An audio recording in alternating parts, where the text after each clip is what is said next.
Okay, so we have a full day planned for you, and I apologize if the legislators did not receive the the revised agenda, but this is what we have planned for the day.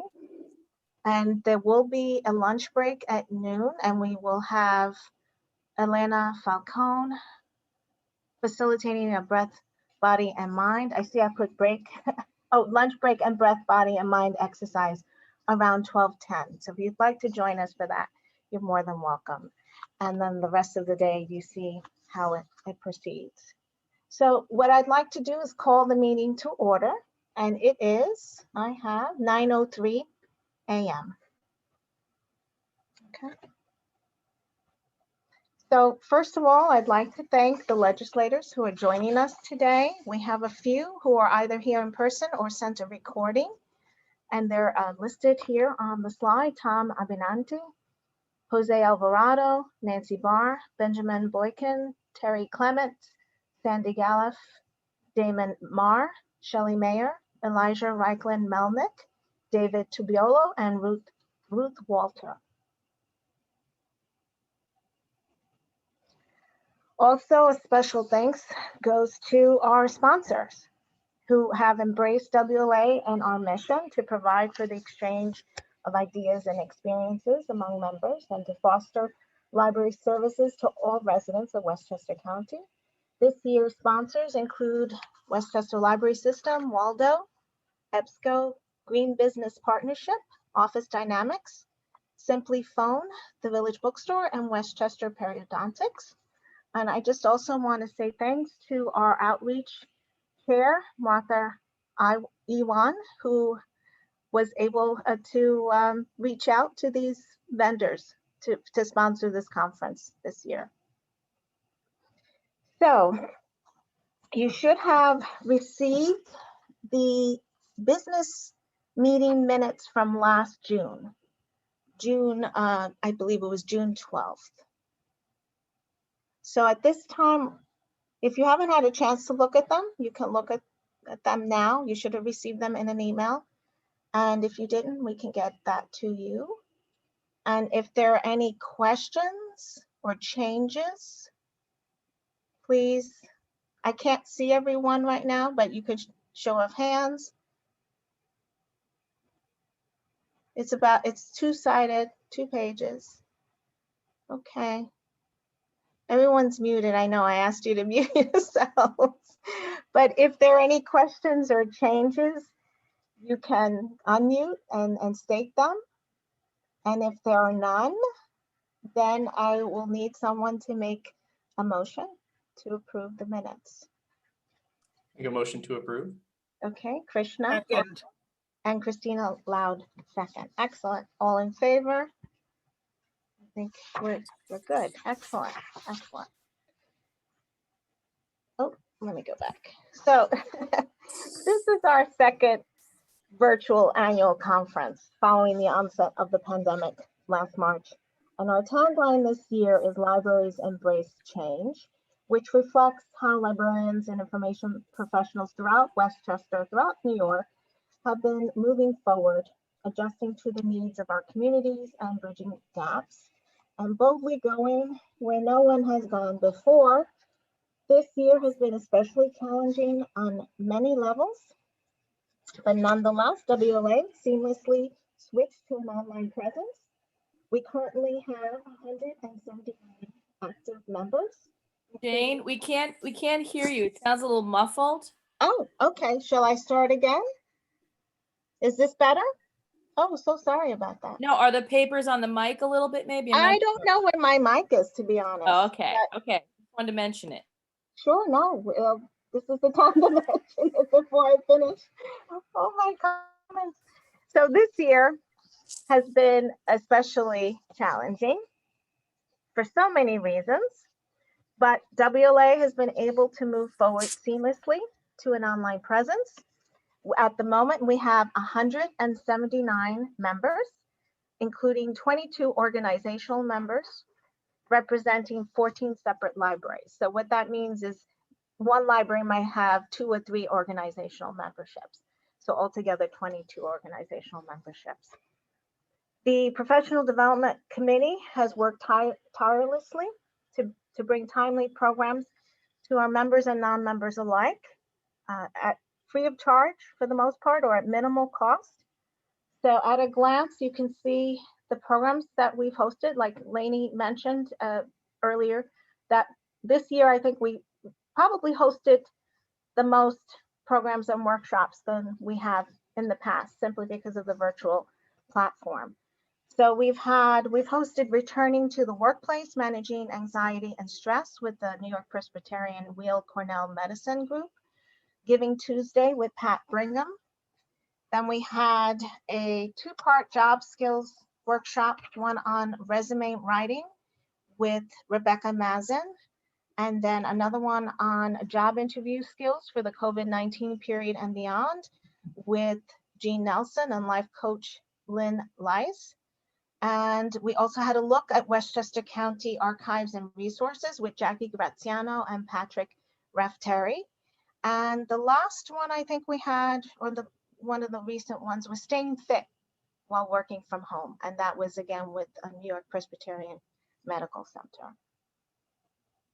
Then our midwinter conference in February focused on new technology and best practices in libraries and archive collections. And we had four panelist speakers from the left, starting with the left, Hillel Arnold of the Rockefeller Archive Center, Robert Cardellano from the Columbia University Libraries, Lisa Kropp from the Lindenhurst Memorial Library, and Catherine Shaughnessy at St. John's University.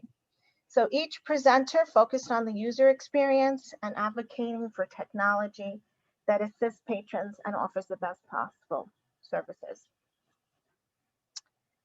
Throughout the year, WLA has also been hosting informal after-hours meeting and wine gatherings online to help members stay connected and share experiences during the pandemic. So here you just get a glimpse of some of what we talked about in terms of to keep it informative but light and uplifting.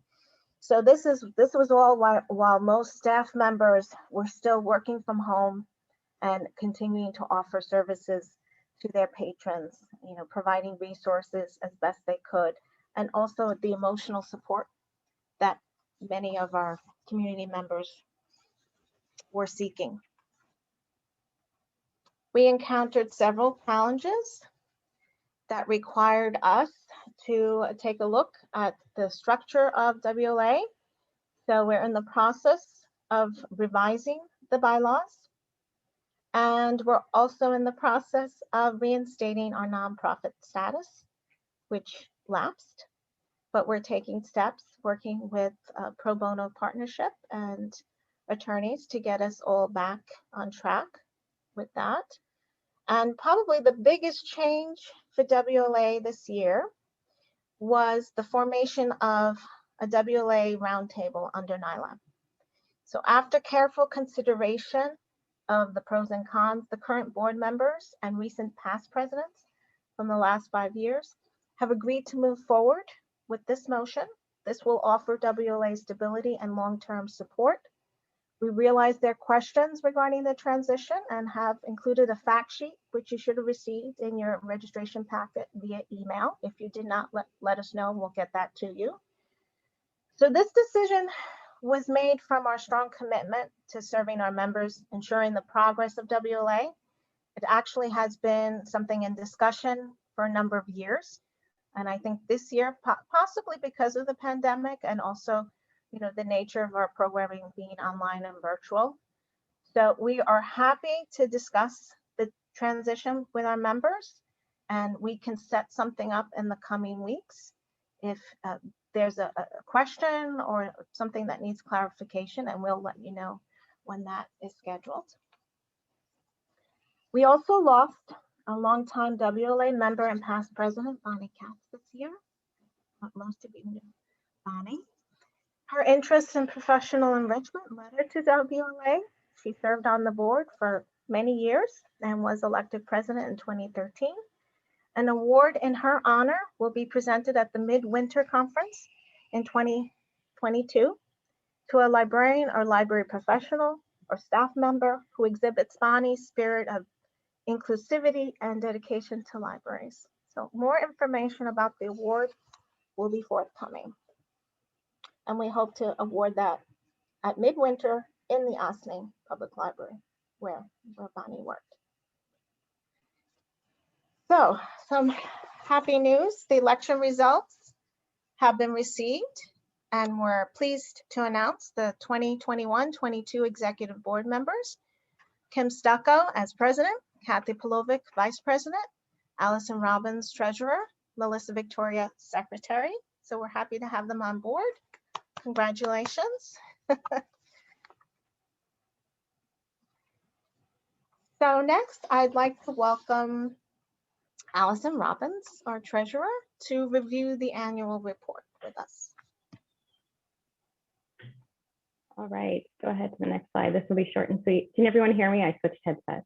Okay. So as everyone knows, we have our annual meeting slightly offset from our actual fiscal year. So this is just a quick slide to show the change from April to April for a calendar year. We started a year ago with $30,940.61, and a year to date from that is $31,244.05. So that's just a quick snapshot. Next slide, please. And this will probably be a little bit hard to see depending on what device you're using. So over the last year, obviously it's been a different kind of year. Around the same time the pandemic hit was the same time we were also trying to kind of establish a baseline for our budget. So it's been an interesting experience. We are learning a little bit about what things might look like in the future as we do a little bit more virtual programming. So our expenses were a little bit lower this year because we didn't have to do we didn't have to reserve a venue. We didn't have food at any of our events and things like that. So that's just a preface. Income membership, over $3,500. We did have some vendor payments from the 2020 annual meeting that posted. We did have midwinter conference registrations. We had pretty good showing for that event. And our annual conference registration, 775. Our expenses, our board administrative and overhead expenses included things like our constant contact subscription, so we can stay in touch with people via email, website hosting, our PO box, things like that. We did get liability insurance this year. We weren't sure. We were hoping that we could have some in-person events. We don't know yet. It's still good for a while, so we'll see how that goes. Our midwinter conference, again, exceptionally low cost. Many of our speakers spoke for free. We didn't have any food to purchase any physical items, so that was incredible that we could hold a whole conference for $100. And our annual conference costs were also low. That actually almost the entirety of that line item right there is just the books that we purchased and donated to the library from our guest speakers today. And then we did put more money into professional development events. We voted to increase the amount we spent on that, and we think it's been very worthwhile. We've had good attendance at our events, and it was just a great investment. And then we did award our professional development awards last year. So pretty straightforward. If anyone has any questions, of course, they can post it in the chat or raise their hand, and that's all I have. Okay. Thank you, Allison. And if anyone thinks of a question, you can always contact us later Yes, I know on. I speak quickly. I'm sorry. No, not at all. Not at all. That's fine. So last but not least, I wanted to thank the amazing WLA board members for their help this year. As you can see, I'll tell you, there's 25 names up there. So quite a large group of people involved in the successful operation of WLA.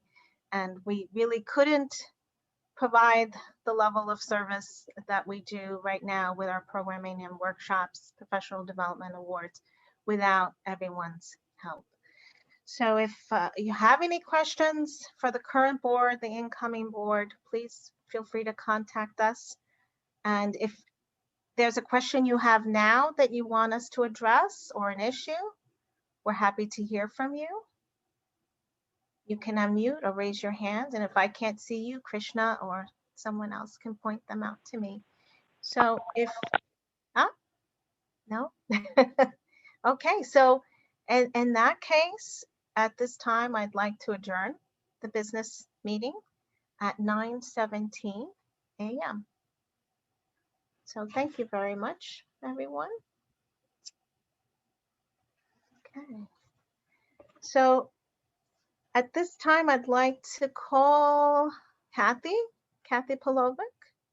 There you are. Okay, everyone shifted on my screen.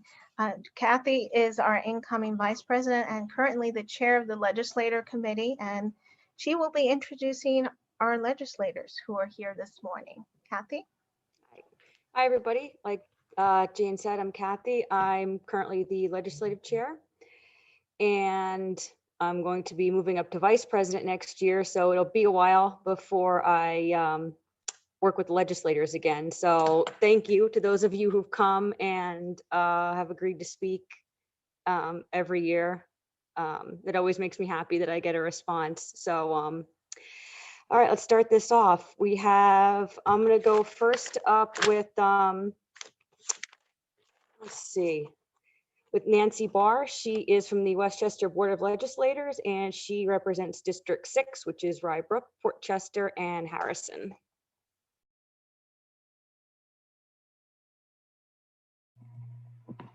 Good morning. Sorry, took me a minute to unmute there. I do not have a whole lot to say. I know that you have a lot to cover this morning, and you're going to hear from people, particularly at the state level, who, you know, probably have more to say. But I do want to let people know that the Westchester County Legislature is very, very supportive of our library system. I want to shout out particularly to Terry Kirsch, who comes to our Families Task Force meetings and is a great resource for the groups that attend that meeting. And that group, that meeting is of different organizations and agencies in different places around the county who mostly serve underserved communities. And so to have somebody from the library system present at these meetings to not only tell us what's going on, but also to take in what is needed in the communities is really spectacular. The effort that the library system put into, you know, the planning of getting the census out and done was phenomenal. Unfortunately, because of the pandemic, a lot of that ended up not being able to happen. But it was a plan that was so good that only a 100-year pandemic could really throw it into disarray. So I think libraries play such an important role in our society today. I think people my age still think of, you know, what it was when we were kids. It's so much more now. And as a legislator, I've had the pleasure of going to programs at many libraries. I live in Rybrook. I, raised my kids at both the Port Chester Rybrook Library and the Rye Library. But since being a legislator, I've gone to programs at, Yonkers Riverfront Library and Greenberg Library and Harrison, and the kinds of activities and programs that are going on are there really isn't another place that we have in our communities for these kinds of activities. And I think, I know I recognize it, I think my colleagues all recognize it, and that is why we really support you, the system, the librarians, and we have your back. So please call on us if you need to. Thank you.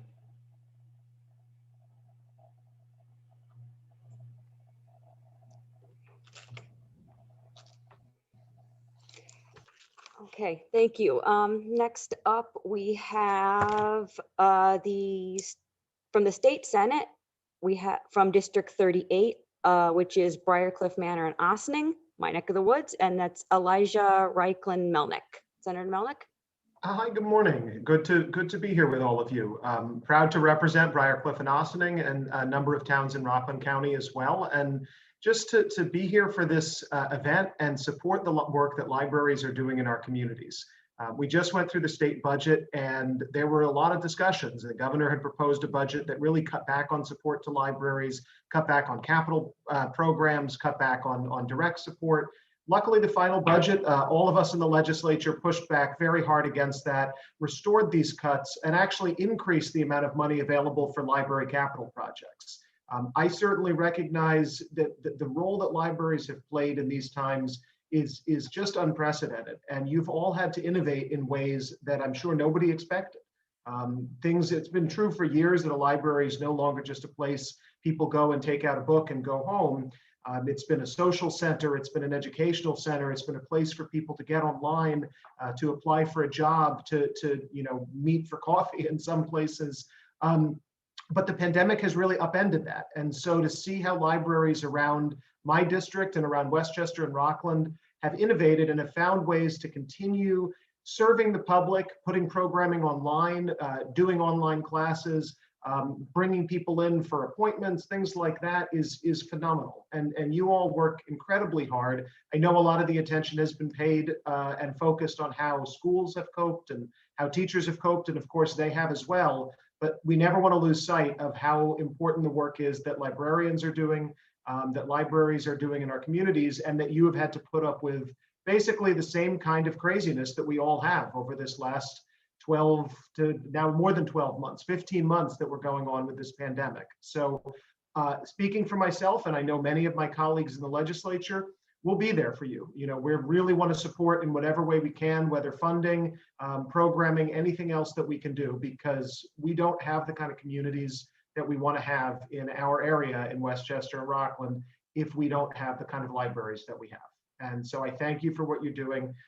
Look forward to supporting in every way, and keep doing it. Be well, and let's just make a transition back to some sort of normalcy over the next few months. And I think that we're seeing that as buildings are able to start opening up and people are getting vaccinated. And I am looking forward to being back in my library, not just for a moment to walk in, take a book out, but to do some studying and just get some work done there. So take care, everybody.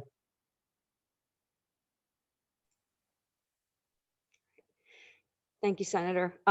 We'll stay with the state Senate, and next up is Senator Shelley Meyer from District 37, which is Bronxville, Larchmont, Town and Village of Harrison, Mamaroneck, Town and Village, Port Chester, Rybrook, Tuckahoe, Bedford, East Chester, North Castle, Town and City of Rye, New Rochelle, Yonkers, White Plains, Katona, Bedford Hills, and Armonk.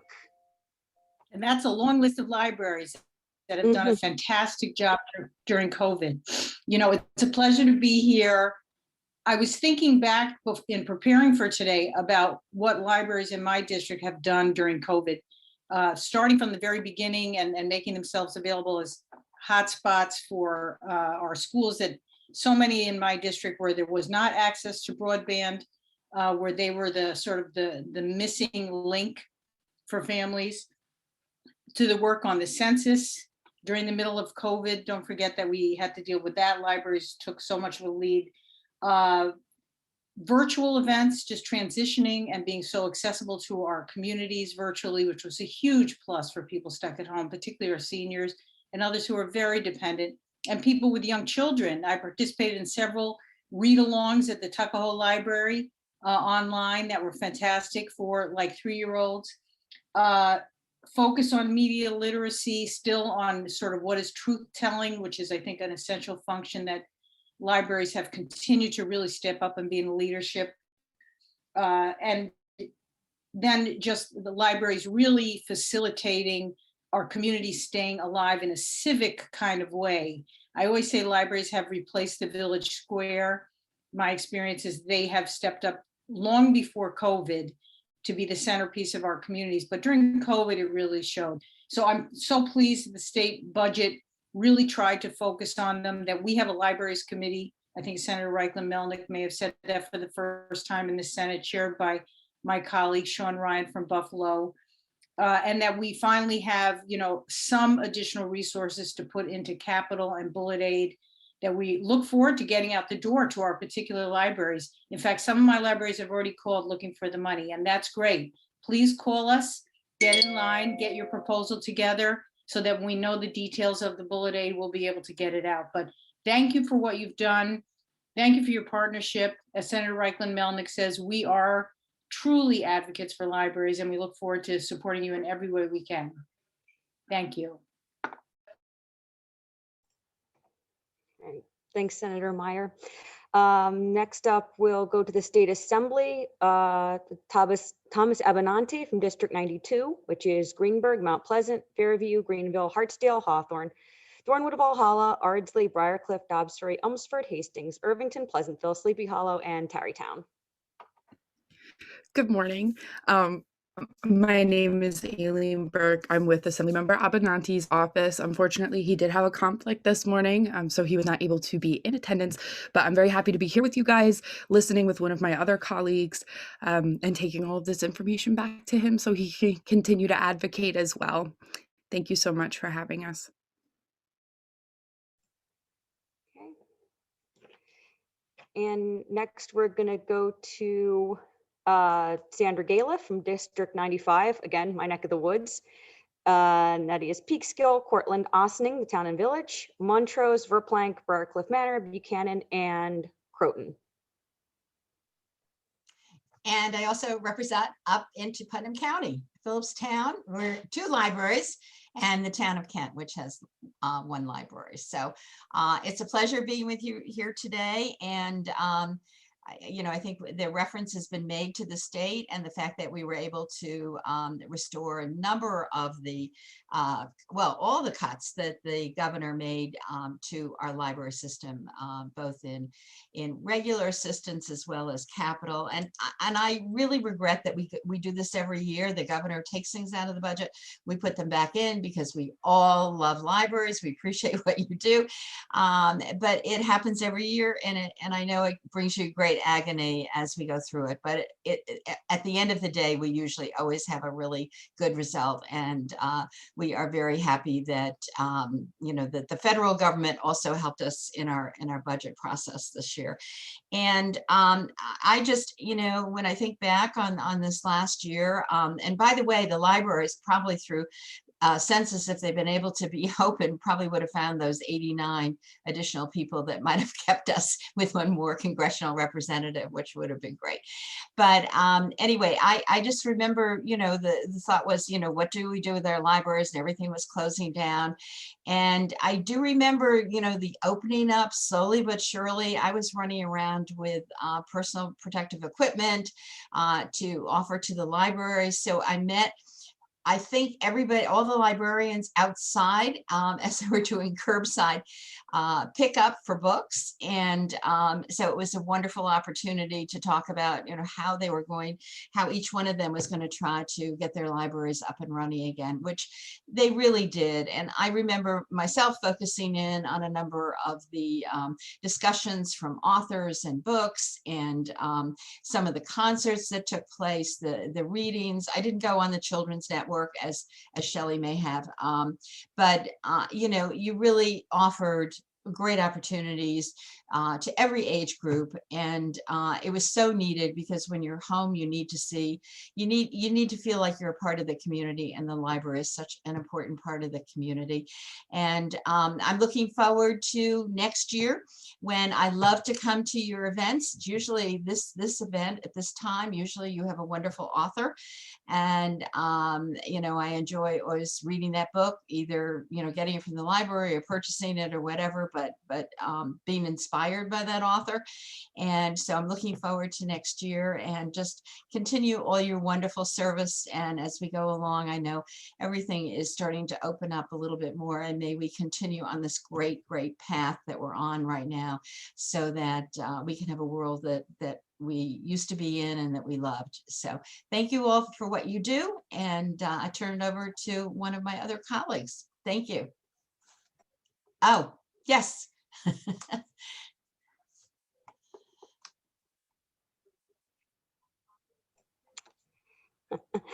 Thank you. Actually, something I discovered in the past couple weeks, Assemblywoman Gala, you and I are neighbors. Oh, where do you live? I live on Justamere. Oh, you're around the corner from me. Yes. Mhm. Yeah. Okay. All So right. I'll probably see you around the neighborhood. Right. Okay, and then next up we have from District 91, Steve Otis, which is New Rochelle, City and Town of Rye, Village and Town of Mamaroneck, Larchmont, Fort Chester, and Rybrook. Great to be with you all, and yeah, I share the fact that we miss our in-person meeting each year. I'm not going to repeat what my colleague shared about our increasing the operating and capital funding at the state level in the budget, but want to share with you some exciting news about a new program that certainly is going to involve the library community. I spent 8 years on the Assembly's Library Committee, and this year I moved over and became chair of a new committee on science and technology. And our major initiative in the budget, which we succeeded in getting in, is to create a new statewide digital inclusion grant program that is going to be administered through SED and likely through the library systems. But digital inclusion grants and digital inclusion programs are really the three-pronged programs that libraries in many places are already involved with, that provide disadvantaged individuals with affordable broadband access, a suitable device, and a training course and technical support to take people that really aren't in the digital world we all take for granted and get them up to speed and get them the access they need to education, to job searches, to healthcare. And we're doing this, as I say, we have to work out the details with SED, but the game plan, and I am working with them on setting this up. It'll probably be administered through the 23 library systems with an RFP process, and then grants that would go to either local libraries, not-for-profits, schools, local governments. And a lot of these things, the way they work around the country, they're very much partnerships, but they're very local. And we have a $15 million dedicated to this. And it's very exciting. And it's a new source of funding for libraries, which is helps you do your work. And one of the groups that we worked with in terms of advocating for this was the New York Library Association and those folks that represent you up in Albany from that community. So that is my report. It's great to be with you. I am going to leave on to another event, but love libraries. As you can see, you see my books behind me. I probably have enough books to open my own library. So we'll see you soon. Thanks a lot. Thank you. And Krishna, if you could give me the ability to share my screen, I have a video from the chairman of the Westchester Board of Legislators, Benjamin Boykin. He represents District 5, which is Scarsdale, West Harrison, and White Plains. He couldn't be with us today, but he did send a video. Perfect. You should be able to share now. Just make sure you're sharing the computer sound too. Okay. The screen. Oh, for crying out loud.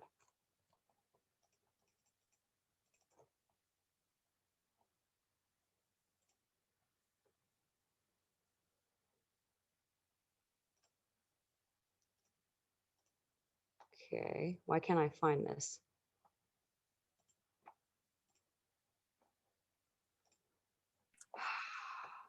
Did they send it as a file or as as like a link?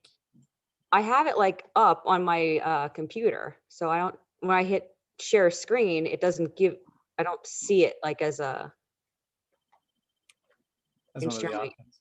Yeah, You might have to stop, make sure you click on it so it's like the first thing on your screen, and then go to screen share. It should pop up as one of your choices. No? all right, hang on. Let me try this again. So I'm gonna get this.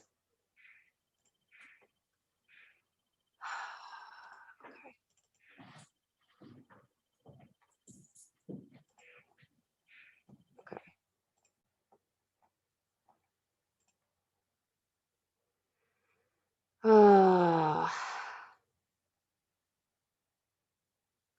Share sound. Okay, and I still don't see it. Do we have any other legislators on the line? No. If you send it to me, I could try to share it. Okay.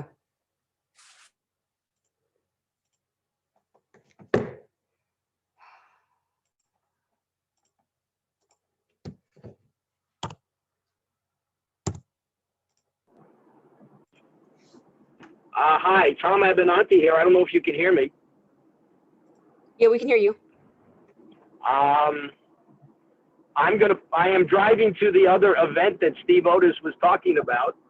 So I will pull over and fill time until you get Ben Boykin up, if that's okay with you. Oh, that's fantastic. Thank you so much. Just give me 1 minute and let me pull over where it's safe and I'll be with Okay.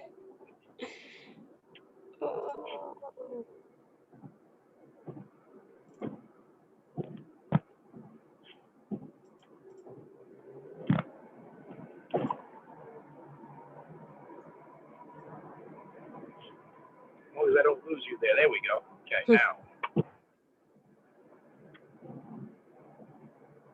Good video, good sound.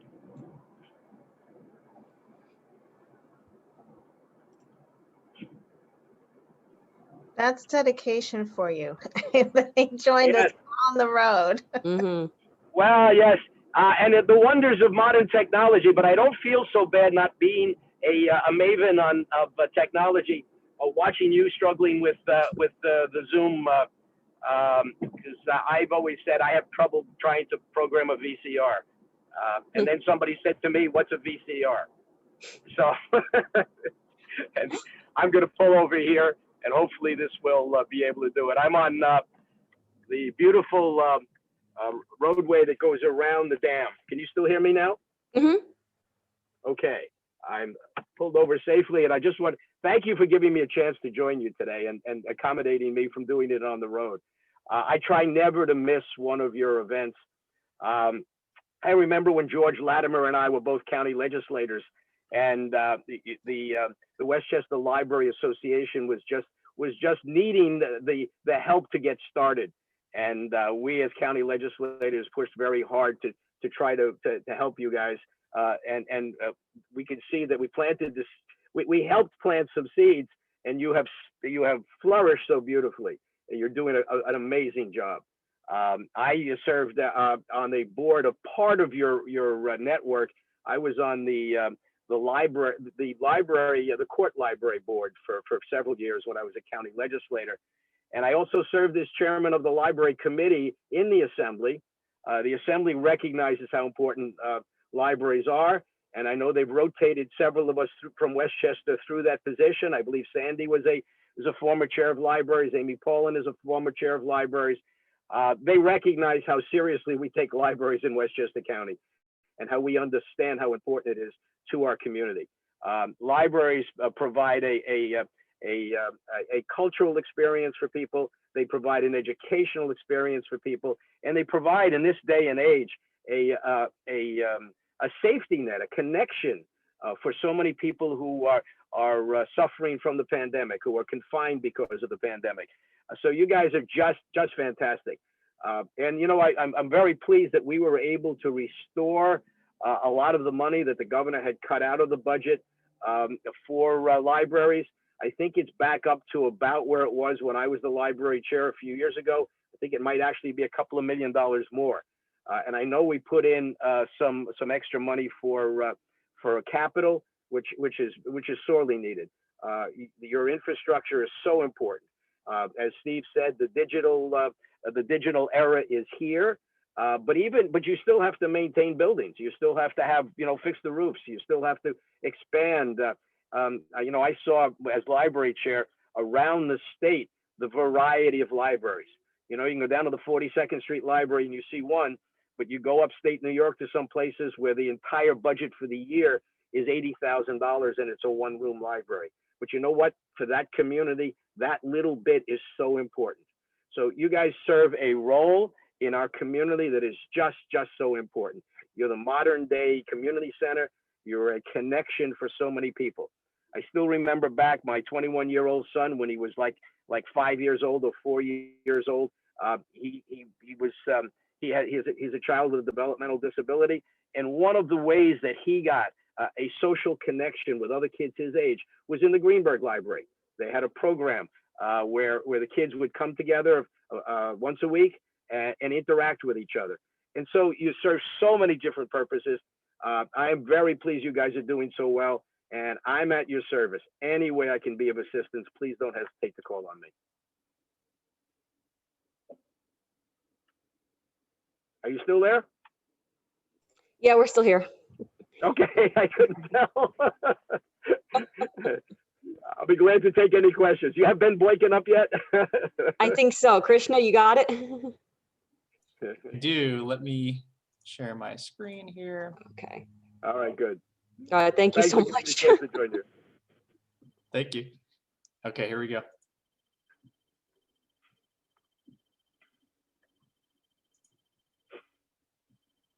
Hello, I'm Ben Boykin, Chairman of the Westchester County Board of Legislators. Unfortunately, I'm not able to join you live this year, but I'm pleased to have the opportunity to offer some words to this year's Westchester Library Association's annual meeting. Your theme this year, Balance and Change, couldn't be more fitting. Westchester libraries have been balancing change for years. Libraries have become more than just repositories for books and locations for research, but true community enrichment centers. And our libraries, like all our institutions, have had to respond again to sudden and profound change during the COVID-19 pandemic. It has been so impressive to see libraries step up with new uses of technology, taking program online with Zoom and WebEx, and finding ways to connect to serve as vital institutions that link community members to learning, knowledge, and to one another. The lessons learned from the way you've adopted this year will prove valuable as you shape the future. We've all had to manage change in unexpected ways during the last year. And I'm proud that Westchester Libraries have led by example, showing that unforeseen circumstances can be managed effectively and creatively. You have proved that difficulties can present opportunities for those imaginative enough to seize the day. I'd like to thank members of WLA and all the library staff and officials across Westchester who have stepped up to reimagine our libraries. I'm sure you'll have a lot to discuss from the lessons that you've all learned. Thank you again and have a great meeting.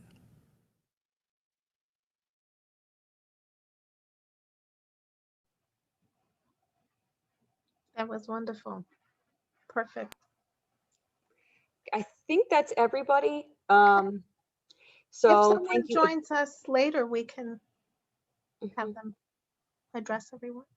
Yep. So thank you again, everybody that came. Hopefully we'll see you at a conference, maybe in person next year, maybe hybrid, we don't know. And just, be as good to the next person as you were to me. I'll probably be back with you in a few years after I've done my tenure on the board, as vice president and president. So it's been a pleasure, and thanks again. Thank you, Kathy, and to all our legislators. We appreciate your support, and we will keep doing what we can to service our community. And we appreciate the funding, and nothing's beyond our limits, it looks like. So we'll just keep moving forward. So next, I'd like to call Suzanne Markren. I know she's here. Excuse me. Suzanne? Yeah. Hi, everyone. I'm here. We're pretty spot on for timing, which is great. That was really great to hear our legislators talk. I just want to say good morning, and I'm excited to be here with all of you and to learn from and hear our speakers and our panelists. And I'm thrilled to have the opportunity to introduce our next speaker. B.K. Fisher is the author of Sieve, a novel in verse that is forthcoming from WLA editions in September, and 4 previous collections of poetry: Radio Apocrypha, My Lover's Discourse, St. Rage's Vault, and Mutiny Gallery. She is also the author of a critical study, Museum Mediations, Reframing Ekphrasis in Contemporary American Poetry. Her poems reviews have appeared in the New York Times, the Paris Review, Kenyon Review, The Nation, Poetry Northwest, Boston Review, Los Angeles Review of Books, Modern Language Studies, and elsewhere. She holds an MFA in poetry from Columbia University and a PhD in English and American literature from New York University. A former poetry editor of Boston Review, BK teaches in the School of the Arts at Columbia University. She lives in Sleepy Hollow with her husband and 3 children, and just this year was named the first Poet Laureate of Westchester County. So welcome, BK.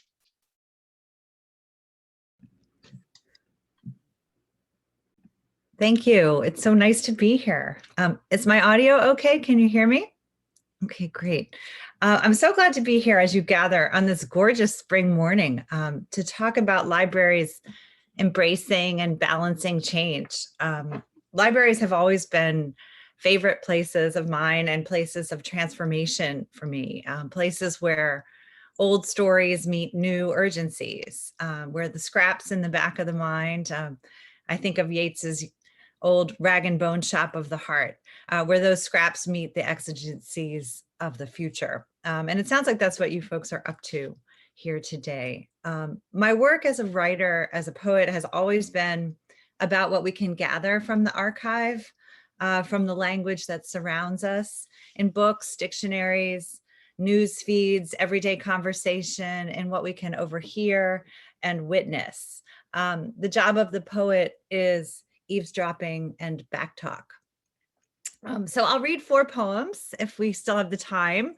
And I thought I'd start with one from my first book that gathers some of those scraps from the foul rag and bone shop of the heart. And it's called Liars Hall of Fame.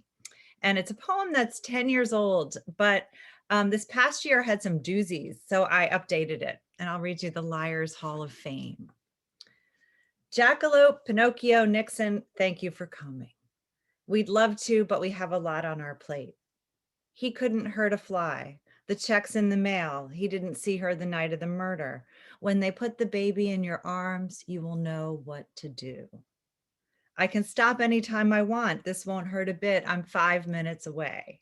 Final closeout sale on Saturday. Satisfaction guaranteed. It will change your life. Ponzi, Barnum, Gatsby, Iago with an asterisk, only insinuation. Munchausen. They're no more addictive than coffee, tea, or Twinkies. We won it by a landslide. I'm the last of the Romanovs. Coyote, Loki, Prometheus, Crow, weapons of mass destruction. It's going to disappear. One day, it's like a miracle. It will disappear. It's a Vermeer. You look amazing. Of course I remember you. That makes a lot of sense. I have to go. I've got the school nurse on the other line. I have read and understood the terms and conditions. The boy who cried wolf, Lance Armstrong, St. Peter 3 times before the rooster crowed, the 1919 White Sox, the Trojan horse. I won the popular vote if you deduct the millions of people who voted illegally. No interest, no money down. Nobody could have known a thing like this could happen. He didn't lay a hand on her. Let's keep in touch. The worst is over. It will go away on its own. When she's grown, she won't even remember. So as a poet, I'm interested not only in gathering the scraps, but also in excavating the foundations, the big stories that are underneath it all. One of the big stories that is inescapable for me is the one that is told in the New Testament Gospels. After growing up hearing the canonical Gospels told in weekly bits and pieces, a few years ago, I decided to sit down and read them straight through. So I did over a period of a few days. And I thought, what a crackpot story. It's a wild tale of loners and losers and lovers. So I wrote Radio Apocrypha, which is this book, because I wondered what would have happened if Jesus had arrived, made his appearance not in Palestine 2,000 years ago, but in suburban Maryland in 1989, which is the year I graduated from high school.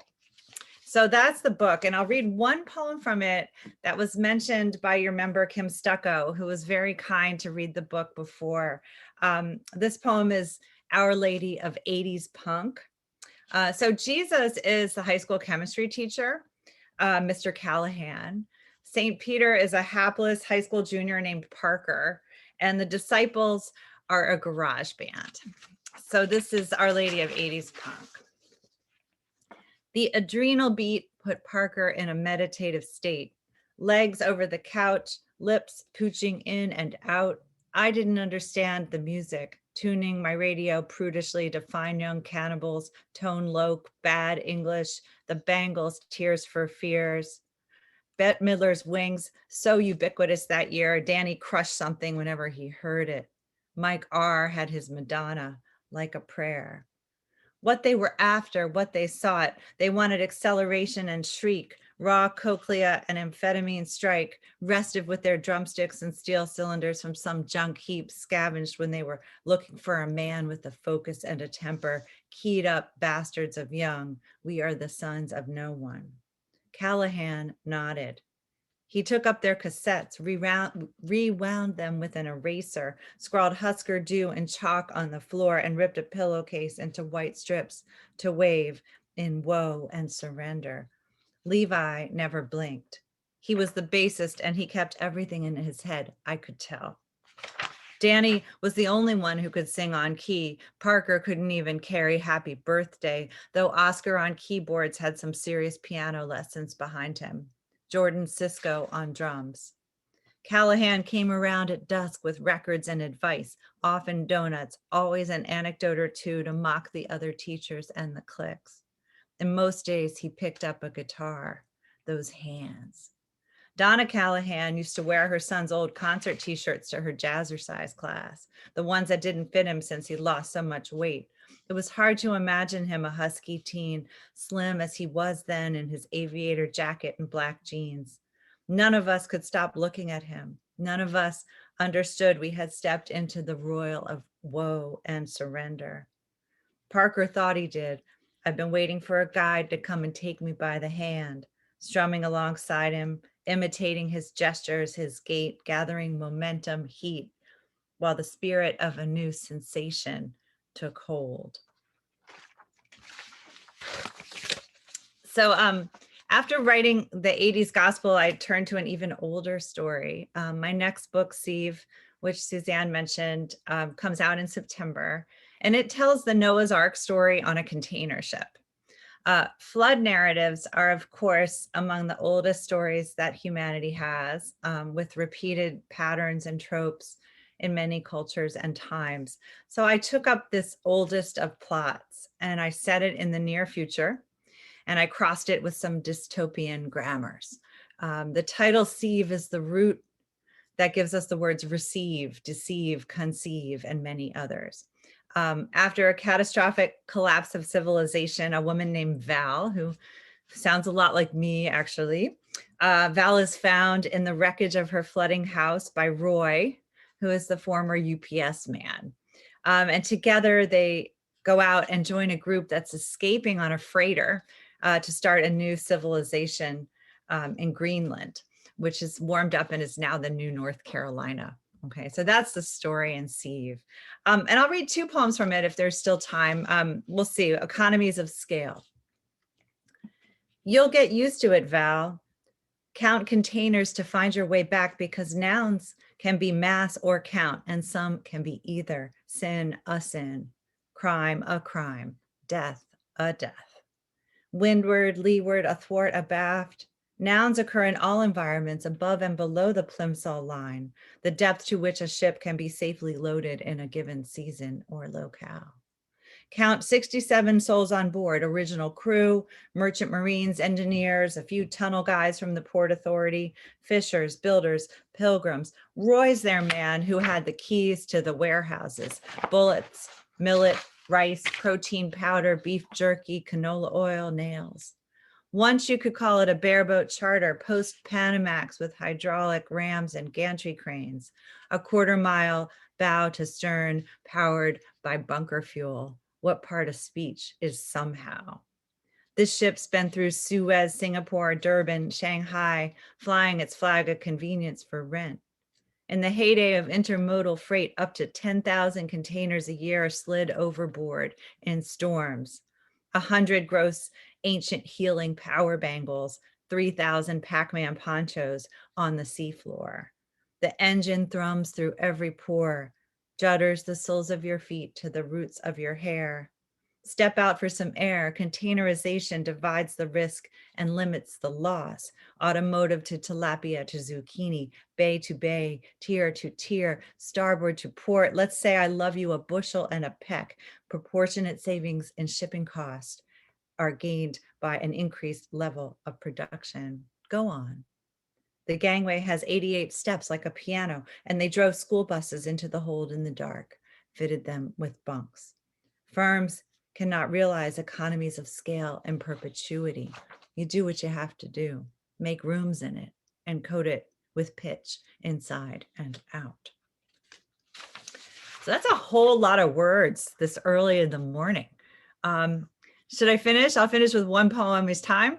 I know you're a little bit, okay, good. I'll finish this with one poem from the end of the story. This is when they sight land. Okay, so starting anew or balancing change. In Greenland, Sieve. Then the dove doesn't come back either.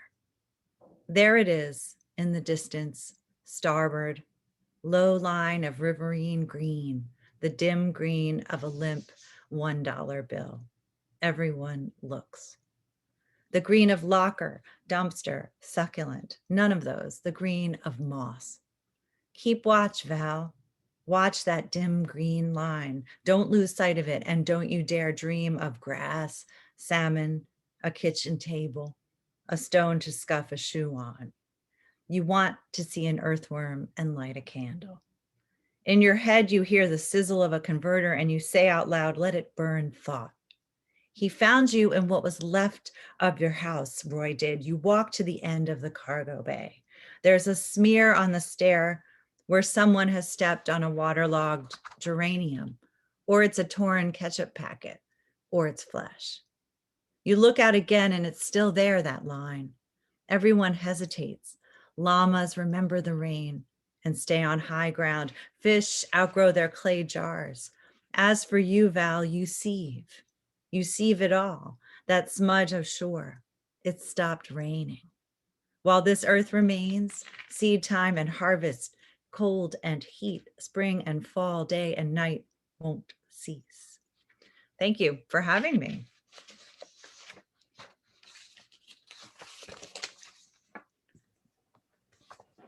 Thank you. Thank you very much. That was wonderful. I'm losing my voice. That was lovely. And thank you to BK Fisher for joining us today. I know you're very busy with all of your teaching and engagements as the Poet Laureate of Westchester. So we really appreciate you taking the time from your schedule to be with us today. And don't be surprised if you hear from some of our programming librarians asking you to recite some of your poems for them. And I would love to. I love the libraries, all of them. Thank you for having me. It's really nice to be here. Our pleasure, completely our pleasure. So next, we're pretty much on time. So instead of taking a break, we will continue. And I do want to mention also that if anyone wants contact information for our presenters, how to reach them after we're done with the programming today, just let us know and we can provide that for you. Several of them have websites, but a few have their work contact information, which we can share with you. So for the next portion in the morning, and we have a thanks in the chat to BK Fisher and from Sarah Bramble, one of our former presidents. And I hope you all can stay for the remainder of the day, even beyond the lunch break, but we understand that you're at work and you have other obligations. I just want to go over some housekeeping tips, which I went over earlier, but in case you missed them, we do ask that you stay muted during the presentations. And if you have a question, when we get to the Q&A at the end of each, after everyone, all of the panelists have spoken, you can type your question in the chat box and one of us will read it out loud. And if you have any technical issues, just type it in the chat and we'll try and troubleshoot for you so you can enjoy this virtual conference to the best of our capabilities. So for this morning session, a panel discussion on librarianship and career paths and transitioning roles, we felt was very timely, not only because so much is changing, but you know, the job market is changing as well. And as librarians, informational professionals, local historians, you never know what's around the corner that could really be, you know, to your profession, to your success. So we have 5 librarians, information professionals with us today, and they represent different disciplines. So we hope you can draw inspiration from their experiences, their stories. We're grateful to them for sharing their stories with us and some of the challenges that they faced in their jobs and how they reached the positions they're in now, because there's never one clear path, as we know. As we get older, we realize this. So I have the pleasure of introducing our first panel speaker, Dr. Christine Angel. And she joined, excuse me, Christine Angel joined the faculty of St. John's University, Division of Library and Information Science program as assistant professor in September 2012. Previously, she worked as a digital librarian at the University of South Carolina's Thomas Cooper Library. Dr. Angel earned her doctorate of philosophy with a certification in museum management from the University of South Carolina in 2012.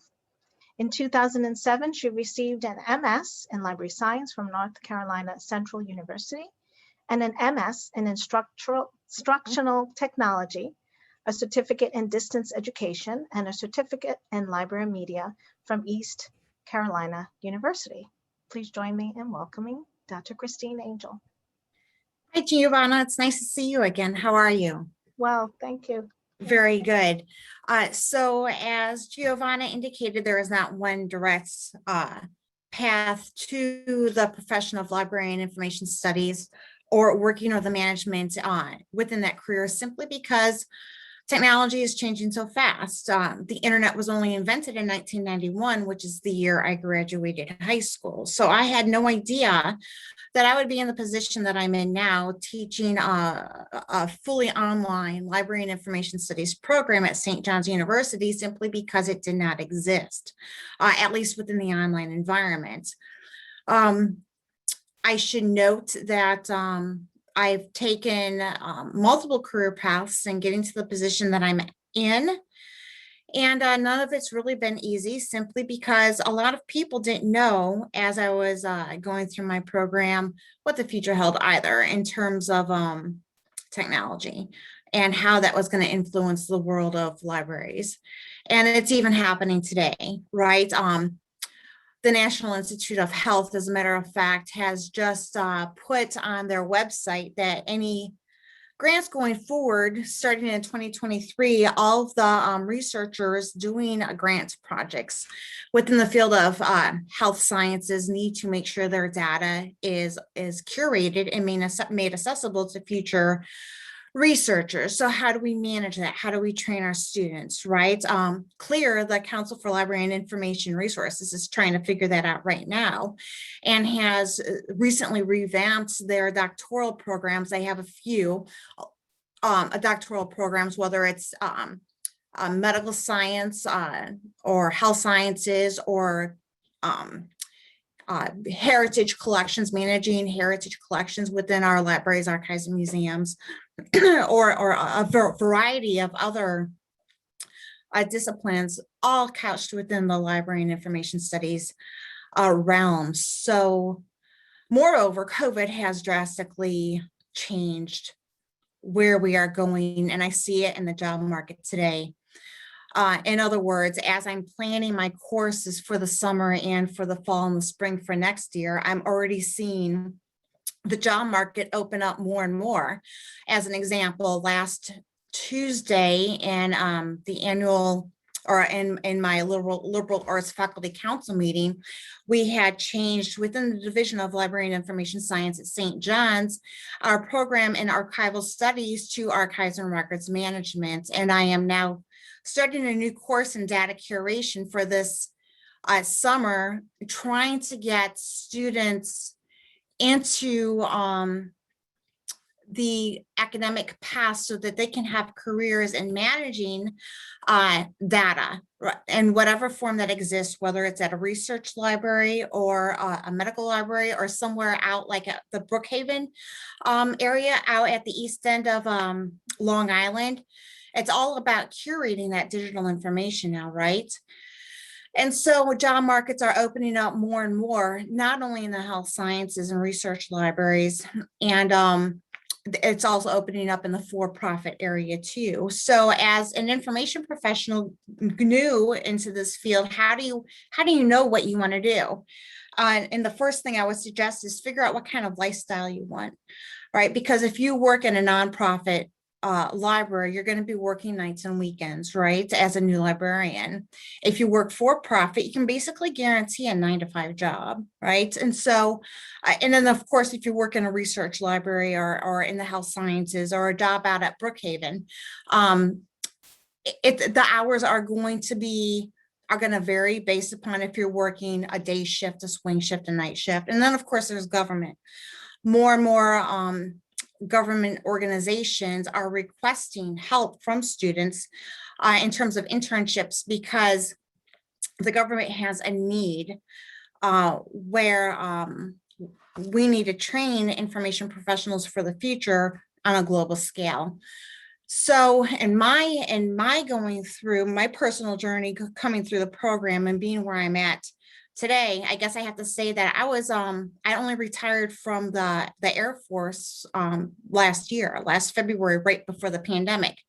So I retired from the military in February of 2020 and then fell right into a pandemic. Of course, I'm teaching online, and so I had to figure out how am I going to teach my classes, knowing that the typical classes that I teach, especially when it comes to something like museum informatics, where I would have students go out into the public and into museums and actually do observations. How can I do that when it would be unethical for me to, first of all, send students out in a pandemic?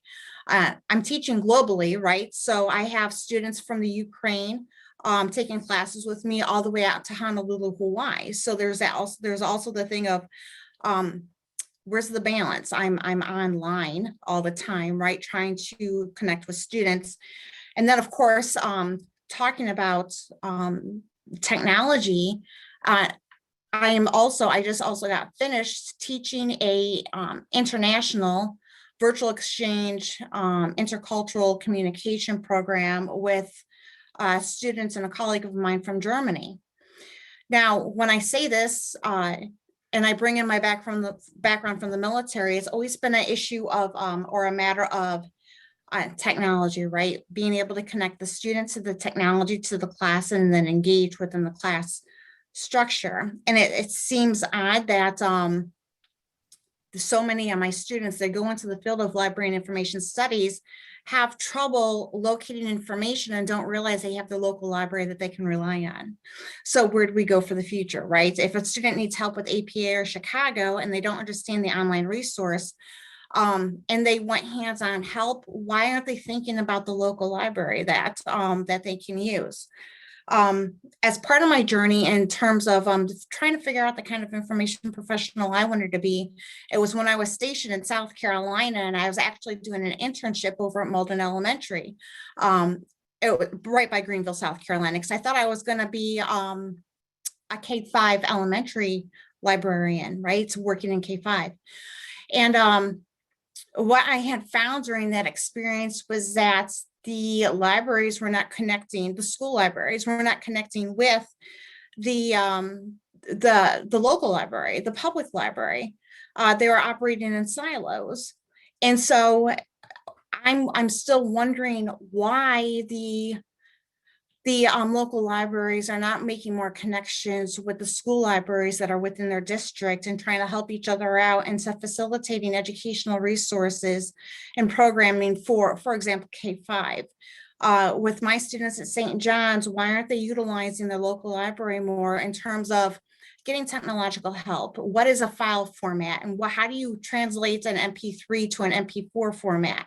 What is the disconnect between students or among students in K-5, elementary, higher education, that there isn't more outreach for local programming from the libraries? Why are we operating in silos? And so this is what I found all throughout my military career, stationed all over the world, being all in many parts of the United States. It's the same everywhere. So what I'm trying to do within this new age of technology, and I'm going to always call it new because there's always something new. I'm trying to train information professionals to not sit behind a desk, but go out into the local community and figure out what the needs are of the people, right? That's how you're going to succeed. And especially after this pandemic, when it's all over, you know, you're annotating the foot traffic into your library, but now what's happening is, well, how much online traffic is coming into your library also, right? So, and when I was living in North Carolina, and going to school there, I had learned that it was 1% of property taxes that was going to support of the local public libraries within the area. So how do you demonstrate evidence that you serve a need, that your library serves a need to the local community? And after listening to the last presenters, how do you then advocate for more resources, especially within the technology side of things, how do you advocate for those, that increase in funding to subsidize the technology and stuff like that for the people in your community? Well, we've got to work more together. And so that's just my humble opinion. So in moving from aircraft maintenance and being all over the world and getting my education within the online environment, even my doctoral program, I was deployed twice, but I still kept going with my doctoral program because the library was there. I could get access to things, even on a military base, as long as you weren't directly in a war zone and getting bombed. You could actually go and take classes and use the library and use the resources, even if you had to engage in synchronous online discussions where I had to be up at 3 a.m. to participate in the class. So libraries, there is a need for libraries, but I see many opportunities for the increased engagement or possibilities for increased engagement between and among students and public libraries and research libraries in terms of figuring out what the needs are among the local general constituents of that district, and then trying to help fill those needs by working together as a community instead of being siloed. So I think I've spoken enough. Giovanna, is there anything else specific that you want to know? We want to know it all. Well, just maybe a little bit about your experience working as a digital librarian, what that involved. So you're going to love this one. So while I was at the University of South Carolina, I was still having trouble with metadata. What are the hands-on applications that I need to know in terms of being able to work with metadata to digitize and create a digital library? It just so happened during my first semester of my doctoral program, there was this job ad that came out where the Thomas Cooper Library over the University of South Carolina was asking for help. It's paid help, of course, like that. And so I had to get permission to work as a digital librarian because now it's a part-time job, another part-time job I have, right? But this time at the university. And the only reason why I got permission to work as a digital librarian is because it was directly related to the research that I was doing, which was an inter-indexing consistency study among librarians, archivists, and museum professionals, and how they describe the same set of 20 objects, right? And so it was through that experience of becoming a digital librarian. Well, first of all, upon entering the digital library at Thomas Cooper Library, 5 minutes into my training, it finally all came together. what's metadata? How do I work with it? You use Excel spreadsheets. I understood batch uploading because I worked with Content DM. Finally, it all came together. It took 5 minutes. What did I need? I needed a hands-on application of how to use metadata, how to create it, how to construct a quality control program, and maintaining and refreshing your metadata so it's usable to whoever that undefined information professional was or is that's trying to find information. And so I learned from Kate Boyd how to be a digital librarian, who came from the University of Michigan and actually worked on the Library of Congress's initial digitization project. And so that's how I grew up within the field. So when I became a digital librarian, it was the University of South Carolina does not belong to the Digital Library Federation because it costs about $30,000 a year for any university to belong to the DLF. But because she came from the University of Michigan, they do belong to the DLF. So I knew I was implementing the best practices such as locks, lots of copies, keep stuff safe. I knew what SAN servers were. I understood how to maintain metadata guidelines and templates for our consortium. The University of South Carolina was in the Digital Library Consortium for South Carolina. So it included the lower PD region and the upper region. So it was the state of South Carolina is all parsed out into different parts. And so I learned what it meant to construct your metadata guidelines so that they were applicable and shareable through at least the state of South Carolina. And I even bring that in today into my digital projects that I do with the Center for Migration Studies. Right now, I'm helping them digitize their an archival collection from the Andres collection. He was a lawyer, Mr. Andres was a lawyer who right now I'm scanning his personal documents that were used in the construction of the first ever Immigration Act of 1980. So we have immigration acts within the United States that are passed every 10 years by the Library of Congress, or not Library of Congress, by representatives in Congress. And so I have the papers and my students are applying metadata to them. You might remember that Giovanna, the Andres collection, right? To that. So now we're trying to digitize that collection now. So it's just funny how I thought I was going to be a digital librarian at one point too, because I really liked metadata. I really liked the application of metadata and making things findable within the World Wide Web. And so it's just funny how the digital librarian I was at the University of South Carolina, while that was a side job, I have integrated it. I was asked, that's part of the reason why I was hired at St. John's. I knew digital libraries. And so I was asked to create a course on that. And now other people like the Paulus Fathers and the Center for Migration Studies and Campbell Soup Company has reached out to me to say, hey, can you help us digitize or give us some best practices, or how do you create guidelines for creating metadata, stuff like that. And so now down in my basement, I have a digital library, right? Because of the pandemic, I had to go ahead and I had to keep these projects going. So now I scan, I'm scanning collections here in my home and sending them out to my students to say, here, do this metadata, please. Here's the guidelines. And so there you go.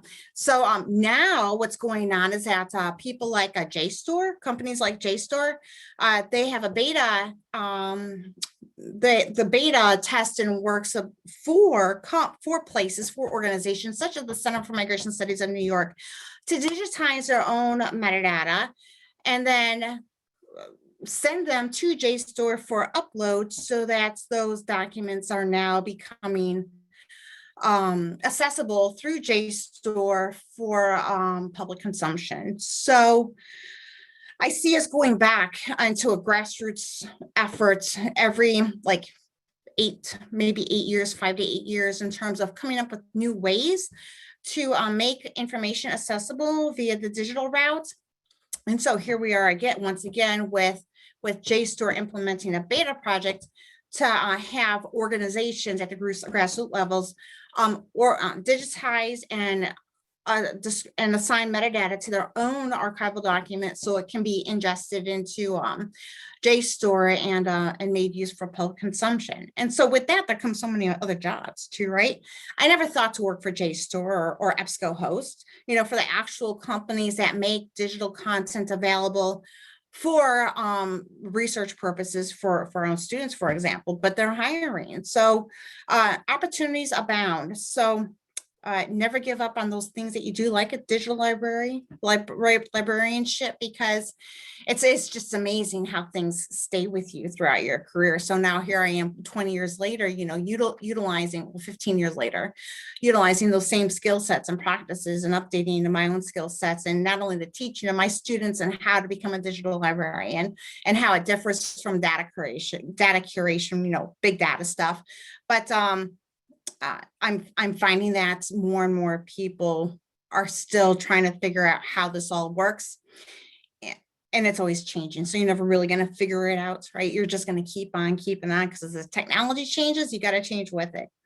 So that was maybe a little too much, right? So, no, not at all, not at all. And I'm sure we'll be taking questions after all the panelists have spoken. Sure. So I'm sure we'll come back to you with very good questions. So thank you for that. Very good. Thank you. Anthony, Rada, I'm turning this over to you, Anthony. Sure. And firstly, can everyone hear me okay? Yeah. Very good, very good.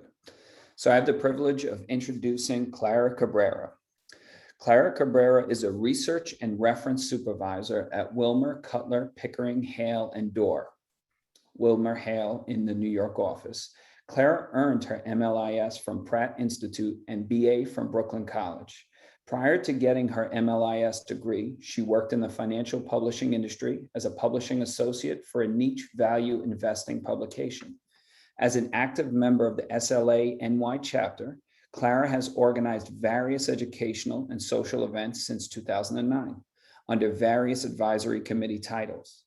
Since 2013, she has served as the chapter's diversity co-chair. Over the years, Clara has been recognized for her efforts locally by the SLA NY chapter, including the 2017 Dana Gordon Special Librarian of the Year Award. Clara has also served as a member of the 2015 SLA Diversity Leadership Development Program Committee and chair of the 2017 SLA Diversity and Inclusion Task Force, which launched a permanent caucus, Diversity, Inclusion, Community, Equity, DICE. Clara has been one of the co-conveners of DICE since its inception. Clara was also the recipient of the SLA Legal Division's 2017 Thomson Reuters Westlaw Award for Outstanding Achievement presented at the 2017 SLA Annual Conference. All, please welcome Clara Cabrera. Thank you, Anthony. You have a great speaking voice. Very much. Thank you, Christine, for your story. It was wonderful to hear that trajectory through your professional career, both in the military, through your doctorate, and now faculty at in the LIS program. So that was all really fascinating. I don't think my career was quite as fascinating as yours, including not as much travel or military exposure. But let me tell you all a little bit about how I got where I am, how that journey has played itself out, and where I saw challenges along the way.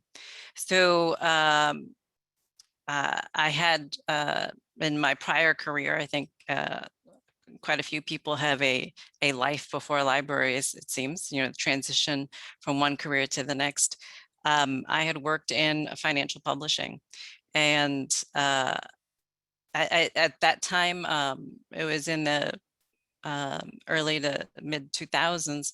I had exhausted my route where I was and had worked in every possible capacity for this small financial publication, but two things were on the horizon, and that would have been the financial depression, but I didn't see that quite yet. I saw the bubble building in that publishing was really seeing some smartening, as well as just being part of a small organization in publishing.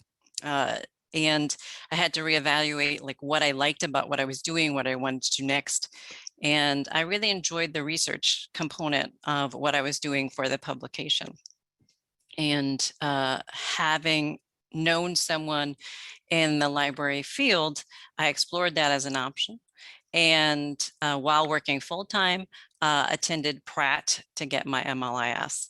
So challenges in that for anybody who works full-time while they're going to school is evident in terms of time, also evident in terms of the economic impact. While there a number of library schools at the time, there weren't quite as many, this was 2007, quite as many doing online programs as people have access to now. I chose a school that was geographically best suited for me in terms of my working experience and also had a great reputation.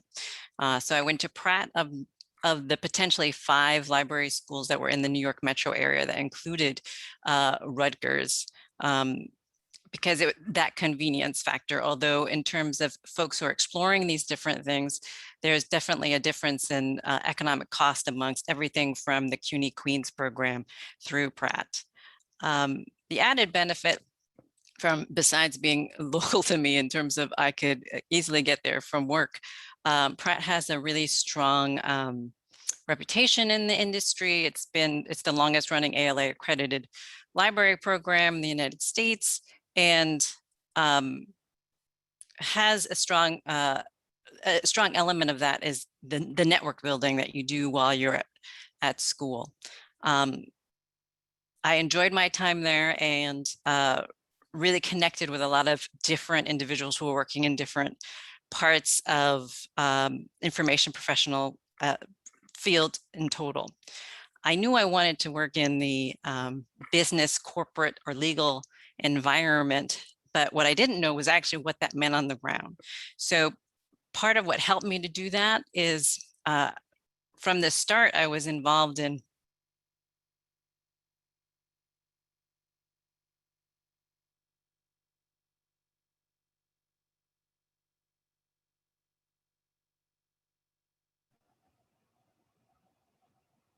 Did we lose? Oh, someone ask a question? oh, it Okay. froze a bit. It just froze. I wasn't sure if it was my connection. Sorry. Okay. Yeah, no, that's fine. My computer is popping up some internet instability, so hopefully I won't lose you all. So while at library school, I used the capacity. I was involved with associations at the student level to visit different types of libraries, which is really helpful in understanding what happens in actual day-to-day work in these places. So while I visited a number of really fascinating ones, like the Botanical Garden, a library at the Brooklyn Botanical Gardens,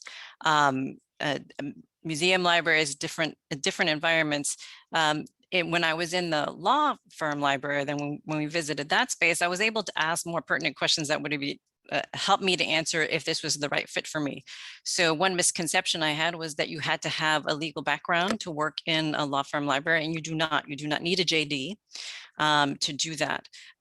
Much of the research that we do at law firm libraries tends to be more business and corporate oriented. So whether it's corporate deep dives in public corporations or private corporations or people finding, a lot of that has to do with less legal understanding and more business understanding. So my background in financial publishing was helpful somewhat in that way. So that's my first misconception blown away. So that really helped me to understand that this was a possibility for me to work in the law firm environment. I know that there are a number of different types of areas that librarians or information professionals can seek out work. And there's also a number of different kind of skill sets or jobs that you can do in those areas. Since my desire was strongly implanted in the research element, really research and reference was really where I was going. But working in research and reference generally in a business or law firm environment, hiring in those areas, usually a component of that is looking for people who already have some experience. So part of that was for me, how do I acquire that experience without actually being hired? It's the double-edged sword of how do you get experience when no one will hire you unless you have experience. So I had to incorporate an element of internship while I was working full-time and going to school. Difficult to do in terms of time allocation. I was supported by my employer at that time with some flexibility to do that. And then it was about seeking out those internship opportunities. Because I didn't need it as a requirement of any class I was taking at the time, it wasn't required to take a course internship requirement to graduate with the MLIS at Pratt. I was seeking out an internship that would not be tied to courses. And that's something, if people are looking for internships, that's might be a hurdle. Sometimes internships are only available if they're tied to a course. So I was able to find internship opportunities, again, based on those visits I had done to libraries. I connected with one of the court law librarians that we visited and did an information interview with her and other places as well. But she connected me to another law librarian in a court that was indeed looking for internship help and did not tie it to a course requirement. So that was extremely helpful. I should say also, one of the elements for folks who are in this position of looking for information and understanding of whether something is the right fit for them was informational interviews. So tapping into the libraries that I got to visit and see, also my peers, some of the folks that I went to library school were already working in the field in some way. So having frank conversations with them with the kind of work they were doing and what the environment was like was helpful, but also association work. So since I was connected to SLA, as a student at Pratt, I was able to tap into that network of people and seek out informational interviews and find out what the world of nonprofit research, for example, was like. All really fascinating and interesting stuff to learn about. I will say it's a lot of time investments to do all these things. There's no immediate payoff if you walk into a association networking event and shake the hands of a director of research at SMP, then expecting a job immediately after that. That's not what's going to happen. And interestingly enough, I found some young people who thought that was the case. You do have to develop relationships and have people get to know you and understand you and trust you to take you this step further, whether it's to trust you in providing you information about what their work life is and what to expect in the workplace, or just trust you to know that you can provide the needed energy and intellect in working in a particular capacity, whether it's on a project or a full-on job opportunity. I can't say more about how positive it is to be connected to associations, and I'm glad you all are connecting to this particular event through the Westchester Library Association. While I'm extremely active, as was already noted in SLA, I currently do events programming for the SLA New York chapter and on a number of different task force at the higher level, the global level. I'm also actively seeking out opportunities to connect with other associations that pose an interest or connect me to things that I find interesting, because associations do have this opportunity to tap into their network and provide a plethora of interesting information. So while I'm active in SLA as an officer, I'm also actively attending events in the law in what is the Law Librarian Association of Greater New York, which is the local chapter to WLA, but also Metro and SAA and the Archivist Roundtable. I'm not an archivist. I just think they put on great programs. They're doing great work. And I've met people in a number of different fields. How that is helpful is that sometimes your work takes you in different places, and sometimes your desire and excitement takes you in different places. So it's this opportunity to connect to different people in different ways and not to stay siloed within the particular branch of your library discipline. That is good on a number of ways because people connect you to information that might be the step forward in what you do in the future. So after graduating, and back to my professional journey, after graduating library school in 2009, bubble full on, the recession in that time, a lot of the talk in library school was, will there be jobs, because of a number of things like the recession and the change of people's connection to technology and the more individualist idea of information gathering and connection to information was something that was out there, was palpable. I was fortunate in connecting to an entry-level position at a law firm that allowed me to split my time at an entry-level spot between technical services and research.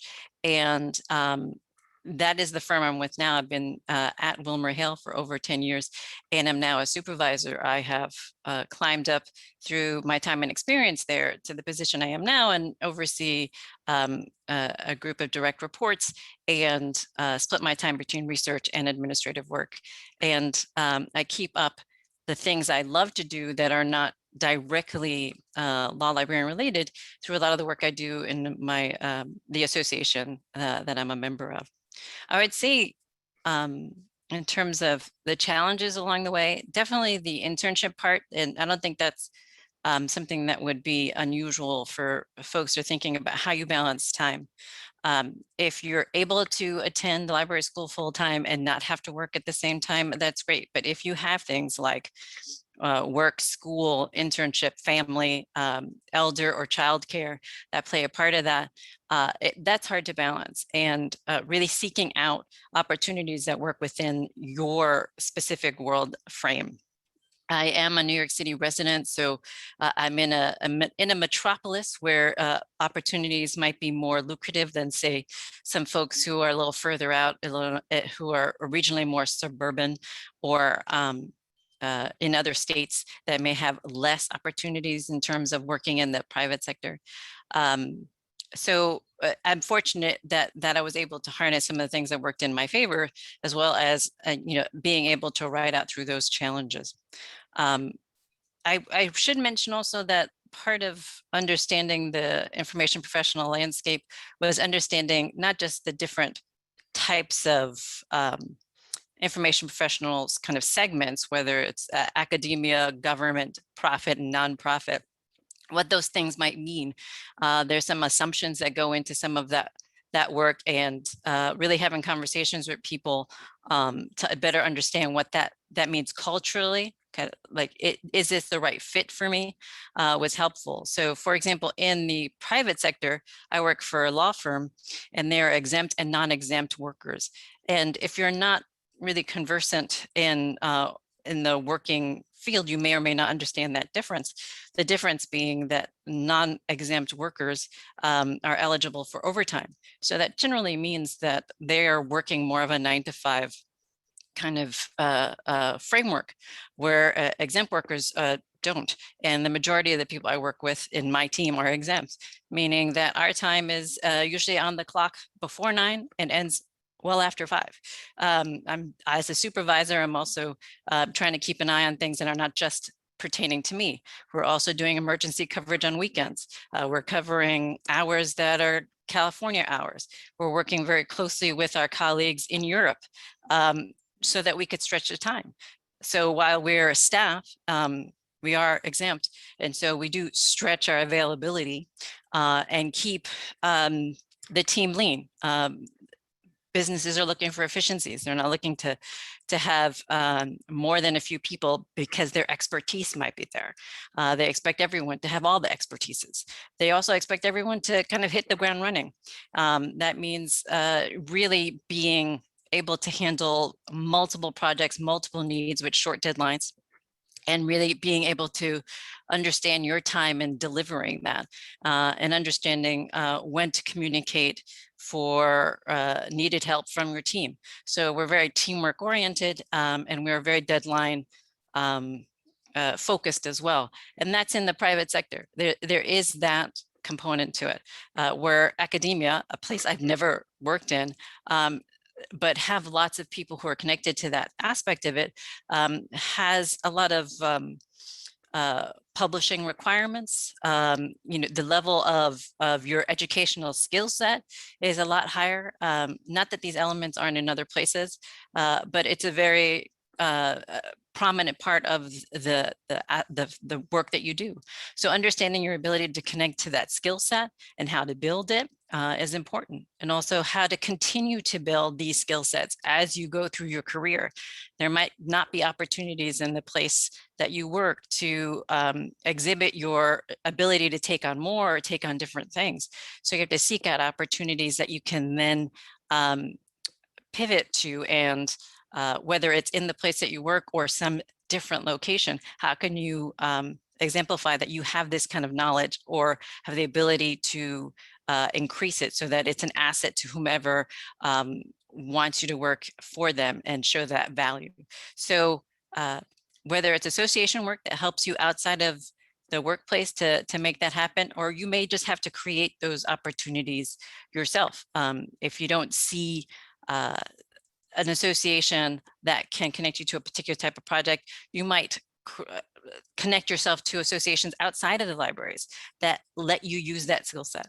So all things to think about, that you're primarily, my lesson learned, at least from my career, is that you're always thinking about how to improve yourself, to make yourself more useful for where you are working, but also so you can enjoy the process more, to let the work take you where you want to go. I think that is the kind of the story of my professional career. But Giovanna, is there anything else you want me to address? Well, we'll be taking questions after everyone has spoken. So I'm sure there are people here that want to know a little bit more, but we can move on with the next panelists if that's Thank you. Krishna? Yeah, absolutely. So I have the pleasure of introducing one of my champions, Barbara Davis from the New Rochelle Public Library. Barbara Davis is currently the co-director of the Westchester County Historical Society, and she currently also serves as New Rochelle's city historian. Her love of history has given her the chance to conduct presentations and tours, respond to local history inquiries from around the world, and publish 2 pictorial history books centered around New Rochelle. From 2004 through 2020, Barbara served as the community relations coordinator at the New Rochelle Public Library, managing thousands of public programs, exhibits, and classes, coordinating a wide array of social services for patrons of the library. And aside from serving as the first professional female emergency medical technician in Westchester, she's held positions at the Yonkers School District, the Westchester and New Rochelle Parks and Recreation Departments, the Reader's Digest Foundation, the Hudson River Museum, and a number of her own enterprises. Barbara brings to this panel a lifelong career of civic engagement with the people and the communities of Westchester. And I hope that someday I have a resume so robust as that. So Barbara, I'll hand it over to you. Okay, well, Krishna, thank you so much. And right back at you, you're one of my champions as well. I'm sort of the anomaly here, I think, with this panel. When Krishna asked me to speak, I said, Krishna, I'm a total fraud. I am not a librarian, even though people think I am because I've been so associated with libraries for so much of my career. I guess my career with libraries began in the 5th grade when I was the student librarian at the Poundridge Elementary School and won the library award that year. I went on to be the youngest member of the Friends of the Library in Poundridge, where I grew up, and volunteered all through my life at libraries. When I moved to New Rochelle, that was one of the first things I did, and went on to work for the foundation, and then actually started my employment there. It's interesting to note that when I was 20 years old, I began my sort of unusual career, short attention span, as a preschool, director of a cooperative preschool, as director and teacher of a cooperative preschool in Stowe, Vermont. And within a year, I realized I wasn't really quite convinced that this was for me. So I met with a group of other teachers on a weekly basis to go through the book, What Color is My Parachute? And this is, as most of you probably know, this book takes you through all these different exercises to come up with the job you want. Well, from there, as Krishna just explained, I've had numerous different positions in different places. And I finally settled in 2004 as the community relations coordinator at the New Rochelle Public Library. And I suddenly realized this was the job that I had come up with back 30 years prior with What Color is My Parachute? It was in the library. It was doing so many different things. I wasn't necessarily dealing with materials, but all the other aspects of the library. And I have been very fortunate to follow in the footsteps of Billy Tucker, who, when the library opened in its present location in '78, made it the community center for New Rochelle. She was one of the forerunners of the new library back in 1978. At that time, libraries were still sort of just about materials, and she used the new library, which was designed to be in the heart of the community in downtown and to be a pivotal in the downtown revitalization that was occurring in this urban setting at the time.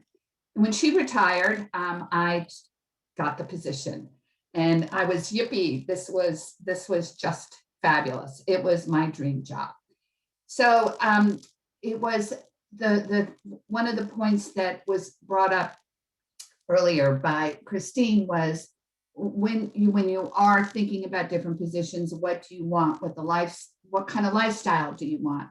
And I clearly wanted to be very much a part of my community, and this gave me that opportunity. I was able to connect dots. I was able to answer community needs with social services. I was able to respond to our very diverse community with very diverse programming.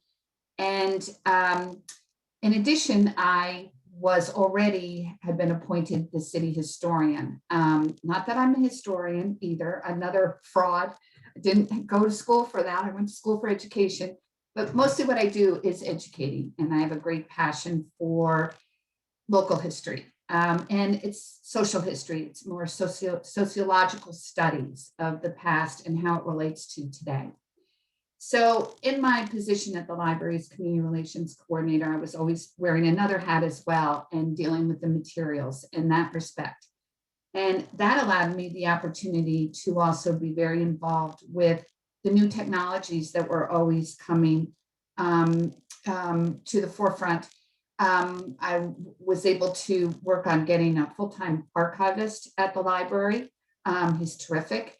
To develop our local history collection, to create some new ways of conveying history with a program called History Hop, where you use your electronic device to scan the code and up comes information and some other things, so that I was always able to incorporate the library world with local history as well. So as Krishna also mentioned, I'm not at the library anymore, even though it was my dream job. I was there from 2004 to this past December. It was because of the pandemic, primarily. For one thing, on a very personal note, I got to know what a weekend was.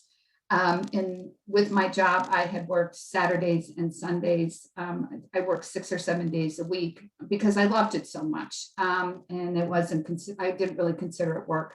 And I was able to maintain a very strong personal life as well. But with the pandemic, I sort of, oh, this is nice, a weekend. But also what I quickly understood was that we were going to be shut down for quite a while. And of course we were here in New Rochelle, where it was the first hot spot. And I realized that it was going to be quite a while before we were going to have public programs again. And I knew it was going to probably be gradual getting up to the speed that we had left at, which was, several thousand. We're very fortunate in New Rochelle to have an incredibly active friends group that gave me a robust budget to do this wide array of programming that I was able to do, and a terrific staff.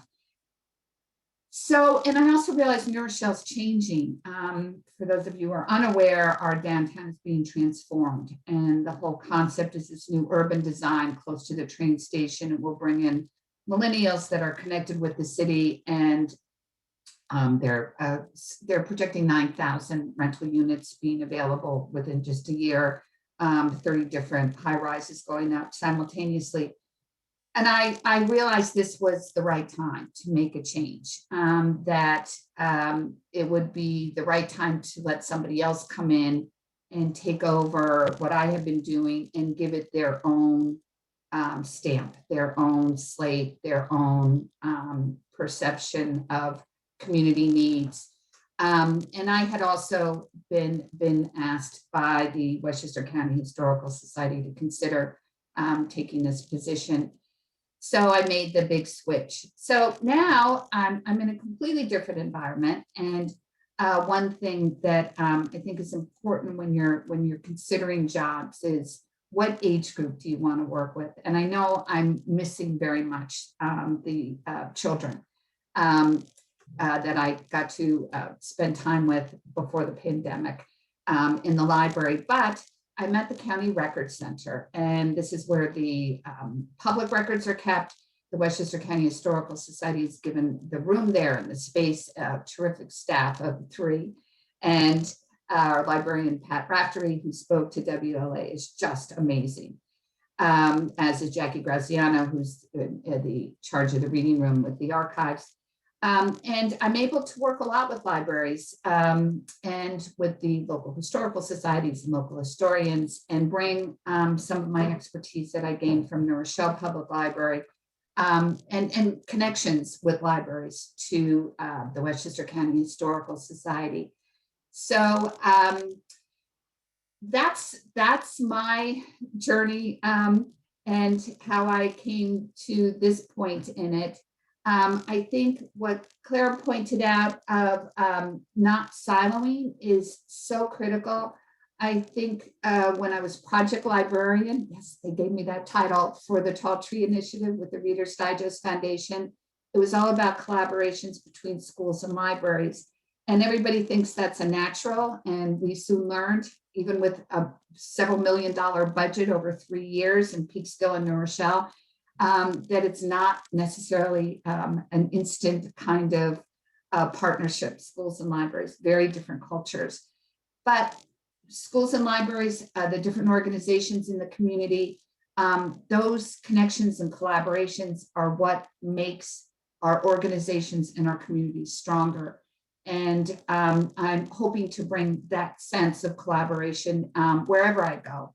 And my feel for the importance of being a part of the community and responding to community needs. So I think that wraps it up for me. I thank you so much for giving me this opportunity to tell my story, and I'll be happy to answer any questions that I can afterwards. Thank you. Thank you so much. Ken, you're up. Okay, thank you, Barbara. The Patrick Library for me. Our next is Ellen Elson. She's a media specialist at the middle and high school in Dobbs Ferry. Previously, she was the library media specialist at Scarlet Middle School and has worked part-time at public libraries throughout the area. She is a former teacher and voter. In 2016, she earned a master's degree in library and information science from St. John's University. At the 2019 BOCES School Librarians Conference, Ms. Elson co-presented on creating authentic research products. Welcome, Ellen. Hi, everyone.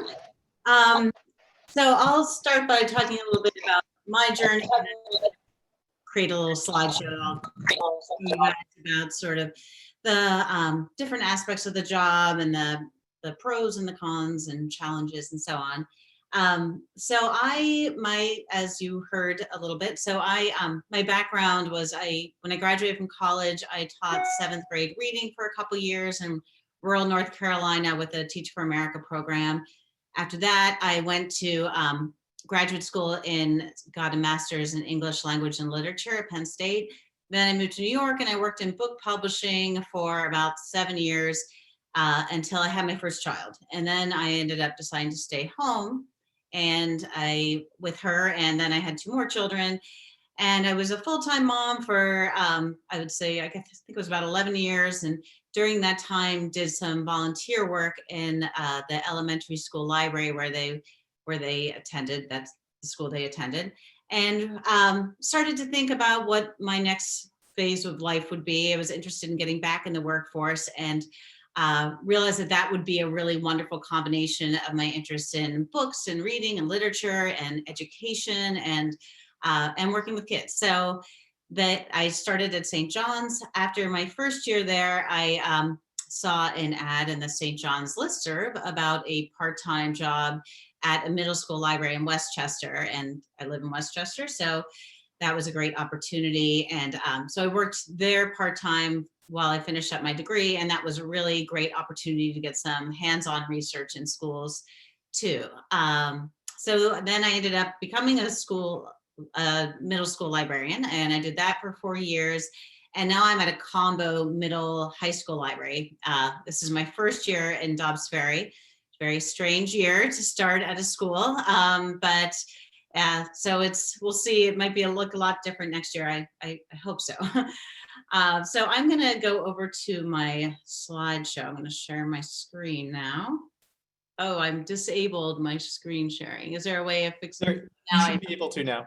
Okay, great. What I clicked. All right. So can everyone see this as it pops up? Not yet. No. No, you can't see it. Okay, let me try again. Maybe I did something wrong here. Let me go back to my Zoom. Sorry, let me try again. Here we go. Perfect. Okay, great. Let me click on, there we go. So there are a lot of different names for this position. You'll see jobs listed with all these different names. Usually the word library and media is in there. Sometimes it's called a teacher librarian, especially for schools or people who really want to emphasize the teaching aspect of the job. So some of the responsibilities, and this will vary depending upon your school level or the particular school, but teaching is a big part of it. Not everybody realizes that. They think in elementary school you have story time and then book checkout, and there is some of that.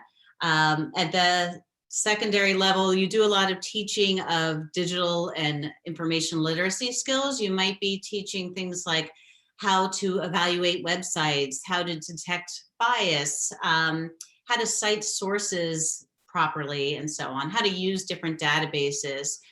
Of course, you're trying to promote a love of reading and learning, and you can do that in a variety of ways. I've done it with author visits or really interactive displays, different contests in the library. We've had like March Madness style reading contests. So there's lots of ways you can pursue that. Of course, you're running the physical library too, and that will vary again depending on your level. But if students are visiting the library in free periods, sometimes you'll have like pass systems. If you have aides, you'll be managing staff too. And of course, you're doing things like collection development, weeding your collection, buying new books, sometimes processing them, and digital sources as well. Most schools and library, in Westchester, if they have a digital library, they often go through BOCES group. There's a shared collection of resources there, and it's pretty much what they have in the public libraries as well, the Overdrive, with the app that they call Sora for schools. So you'll be managing all those kinds of things too. And again, you will be curating resources for teachers. Maybe they're doing a new project and they want to have some new articles or databases or books for a new research project. I had a teacher reach out to me this morning saying they want to do a cross-disciplinary project on climate change for their 7th graders and needed resources at a bunch of different reading levels. So you'd be gathering things like that for them too. Reader's advisory, of course, students will be coming in the library constantly looking for new books, and that's a really fun part of the job too. Of course, you're keeping up on, depending on your level, children's or young adult literature too. Some schools, you're more of a technology integrationist as well. In the schools where I've worked, they have a separate person who has that job, but sometimes there is some crossover too, but you may be keeping up on all the different ed tech and letting them know what might be most appropriate for sharing out what they've learned in a research project. You could be teaching kids or teachers in professional development how to create podcasts or videos with green screens, or using different resources like Flipgrid or Pear Deck, or all these things that are constantly coming out. And there are, of course, a lot of those have gotten a lot more attention in the past year or so since we moved online. So these are just some of the things I've done. I thought I would just show some of the things I'm talking about. When I talked about trying to spark a love of reading, one of the things you do is you have book talks, and classes will come to the library and you'll have book talks. And sometimes I've done different things with that.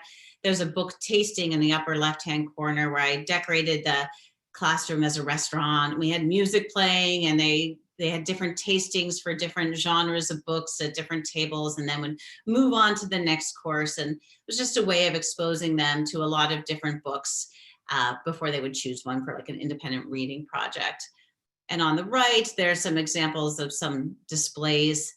This is always a popular one because students are always really interested in what their teachers read when they were their age, and teachers like to share their favorite books too. So I reach out to teachers and ask them, well, what were your favorite books when you were middle and high school, or what's something you've discovered now? And then I'll promote those books. That always gets a lot of attention. And then there's a display on the left there where I basically wrapped up books in craft paper and wrapping paper and typed up the first line, and students would check out a book without really knowing what it is, but just sort of with the hook of the first line to get them in. So those are just some of the many things that can go on in the library. There is a big difference between elementary and secondary libraries. So there's some similarities as well. You're usually working with all the students in the building, depending on, that could be K through 6, K through 8. For me, I am a combo school, so I'm working with 6th through 12th graders. You have to balance the demands of teaching with the demands of running the library. In both situations, it's usually one librarian. Sometimes at a especially big high school, you'll have 2. But typically it's more one person running the show. Sometimes you'll have an aide, part-time or full-time. Sometimes you'll have more than one. And my current job, I'm the only person in the library. So I do all the jobs of the aide, all the circulation, everything, which is some pros and cons. The differences between the two, I would say the most important difference is this fixed versus flexible scheduling. Elementary schools typically have what they call fixed scheduling, which means you have a set class at a set time every week, or whatever their rotation is. Some schools have slightly different rotations. And so you'll be teaching them. Sometimes the school will have a specific curriculum, or you'll be designing lessons based on the standards, like the AASL standards or other standards. Sometimes at elementary schools, it'll be fixed through like 3rd grade, and then the upper grades will have what they call flexible scheduling. And that's where you don't have set classes. You are kind of working with teachers on an as needed basis. So if they're doing a research project, you can come in, or they can come to you, and you'll do a lesson on evaluating websites when students need it. So you're really doing it where they can then apply those skills they're leading in a real situation. So that allows for some time to do more collaboration and manage the library and so on. So Usually middle schools and high schools are flexible scheduling. Occasionally, especially middle school, you'll have a class here and there you teach. I have not had that situation yet, but that does happen sometimes. Another difference in secondary school is that students have a little more flexibility in their own schedules. They may be able to come to the library before school, after school. Some libraries are open later, or during lunchtime, or in high school if they have like free periods or study hall. So that's a different situation because versus it's a little more unstructured time in the library. And in New York, just interestingly, secondary librarians are a mandate. So schools have to have a secondary school librarian. They do not in elementary school, which is kind of surprising, but sometimes you'll find that the elementary school librarian is staffed by an aide and not a certified school librarian. Sorry. So the benefits, the perks are the kids. It's amazing to see these kids through the years and watch them grow and develop as students, as readers, just as individuals. And you get to see them on such a regular basis that you really get to build relationships with them. And that's really fun. You have the built-in patrons. You have people who wouldn't maybe go to the public library as much, who are there anyway. And so you can try to hook them in different ways. You usually have a lot of autonomy, which, you know, it's also could be seen as the challenge of the job if you're the only librarian in the school, but you can usually kind of build the program yourself and kind of pursue the things you're interested in. It can be a very creative job in a lot of ways. So that's an exciting aspect of it too. And of course, you can't talk about working at a school without talking about summers and vacations, which are not you're not completely off, but you have a lot of flexibility. Usually you're doing some professional development as well. But that, as some other people talked about with lifestyle, that can be really nice. And for me, since I did have 3 kids when I went into librarianship, that was a really nice feature of working in a school library. Let's see. So some of the challenges. So no one knows what you do. That's not exactly true, but they see pieces of what you do. The teachers know what you do with classes, but they don't, because you usually are the only librarian, they don't really know what goes into collection development or weeding or doing inventory or any of those kinds of tasks. So you need to advertise that sometimes a little bit. Balancing teaching and managing the library can be challenging. You know, if you don't have somebody helping you to shelve books or things like that, they can pile up. Secondary level, because you don't have a set schedule, you're trying to lure teachers in. And sometimes I would say middle school, they tend to be a little bit more amenable, just because I think the middle school model is built a lot on cross-disciplinary work and they're used to collaborating with other teachers. High school tends to be a little more siloed, but you know, depending on the teacher, you got to like build these relationships and reach out to them in different ways. I do newsletters and other things to teachers to let them know what's going on in the library and hopefully lure them in different ways. And you know, as in a lot of fields, in difficult budget environments, there can be staffing cuts. And especially, as I said, since elementary is not a mandated position, sometimes that can happen. Schools they don't want to increase class sizes. So sometimes that's the kind of area that can be cut. So in addition to, so these are some of the things to work in a school. It can seem a little daunting at first, the different things you have to do. It'll really vary depending on what your background is. I was not a certified teacher in New York State when I went into library school. I think I was the only person in my program that was not certified in New York already as a teacher. So mine was a little more complicated, but you have to, of course, have a master's in library science. I also had to make sure I had some education requirements from when I taught in North Carolina that transferred over, but there were some other classes I had to take separate from my library classes. There are certification exams because you're basically a teacher. You're in the teachers union and all that. So you take the Educating All Students exam, which is about reaching students across the spectrum in terms of their abilities, and it's about special ed as well as just increase like a diverse populations and so on. And then there's a content specialty test. So like if you were being a history teacher, you would be taking a history test, but there is a library media specialist test. There are some workshops that you have to take on identifying child abuse. You're a mandated reporter as a teacher. School violence, identification and prevention, and DASA, which is the Dignity for All Students Act, which is a workshop on basically addressing bullying and issues with that. And 2 practicums. If you become a certified library media specialist in New York, you are certified for pre-K through 12, which is a really big range. So you do 2 practicums, one in a primary school or elementary school and one at the secondary level. And then there's the EdTPA, which is sort of it's a videotape. It's a lot of things, but you videotape yourself as a part of your practicums. You'll create a lesson plan or a lesson unit really, and you'll be filming that and collecting artifacts and so on and handing it in this EdTPA. And then there's of course fingerprint clearance. So it can seem like a lot. So it's helpful to have some guidance through the whole process, but it's certainly doable. So that is, I don't know if there's anything else that you wanted me to address, Giovanna, or? No, this was wonderful. Everybody's presentation, it's been great. No, I will be taking questions. Okay. So I'm sure there'll be a lot of questions coming up after our next speaker, who is being presented by? I'm right here. Melissa. Sorry, go Sorry. ahead. I have my video off.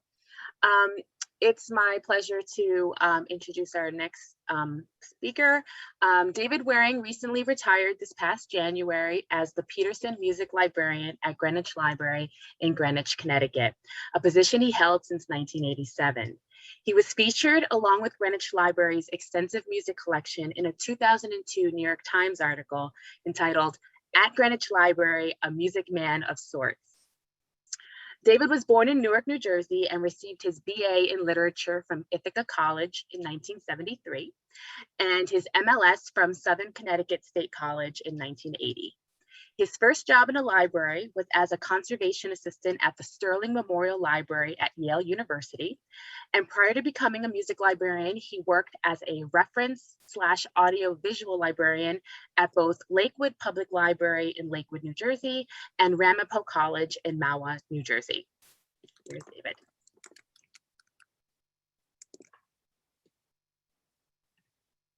Oh, thank you for that kind introduction. Is my audio coming through okay? I see nodding heads. That's a good sign. Let me take care of a little bit of housekeeping here, if I may. We should have done this before. All right. Well, good morning, Westchester librarians, present and future. You've already heard that I was the Peterson Music Librarian up until last February. I should point out at this stage that this was not the product of a career game plan or strategy or anything like that, despite the fact that it did ultimately turn out to be the perfect job for me for a variety of reasons. So I didn't start out to be a music librarian initially. For that matter, I didn't start out to be a librarian. First, however, I was a musician. I was a working drummer in Ithaca, in the Ithaca, New York region during the first half of the 70s. I had applied to Ithaca College as a music major and switched to English Lit fairly early on for no particularly compelling reason. After a few bands, my musician career ground to a halt, which coincided with the last band I joined, the lamentably named Happy Daze, D-A-Z-E. This was one of those gigs where the band members wear ruffled shirts, purple in our case, and played strictly top top 40 at Ramada Inns, Holiday Inns, weddings, etc. So that is no coincidence. That was my final job as a working musician. That was enough.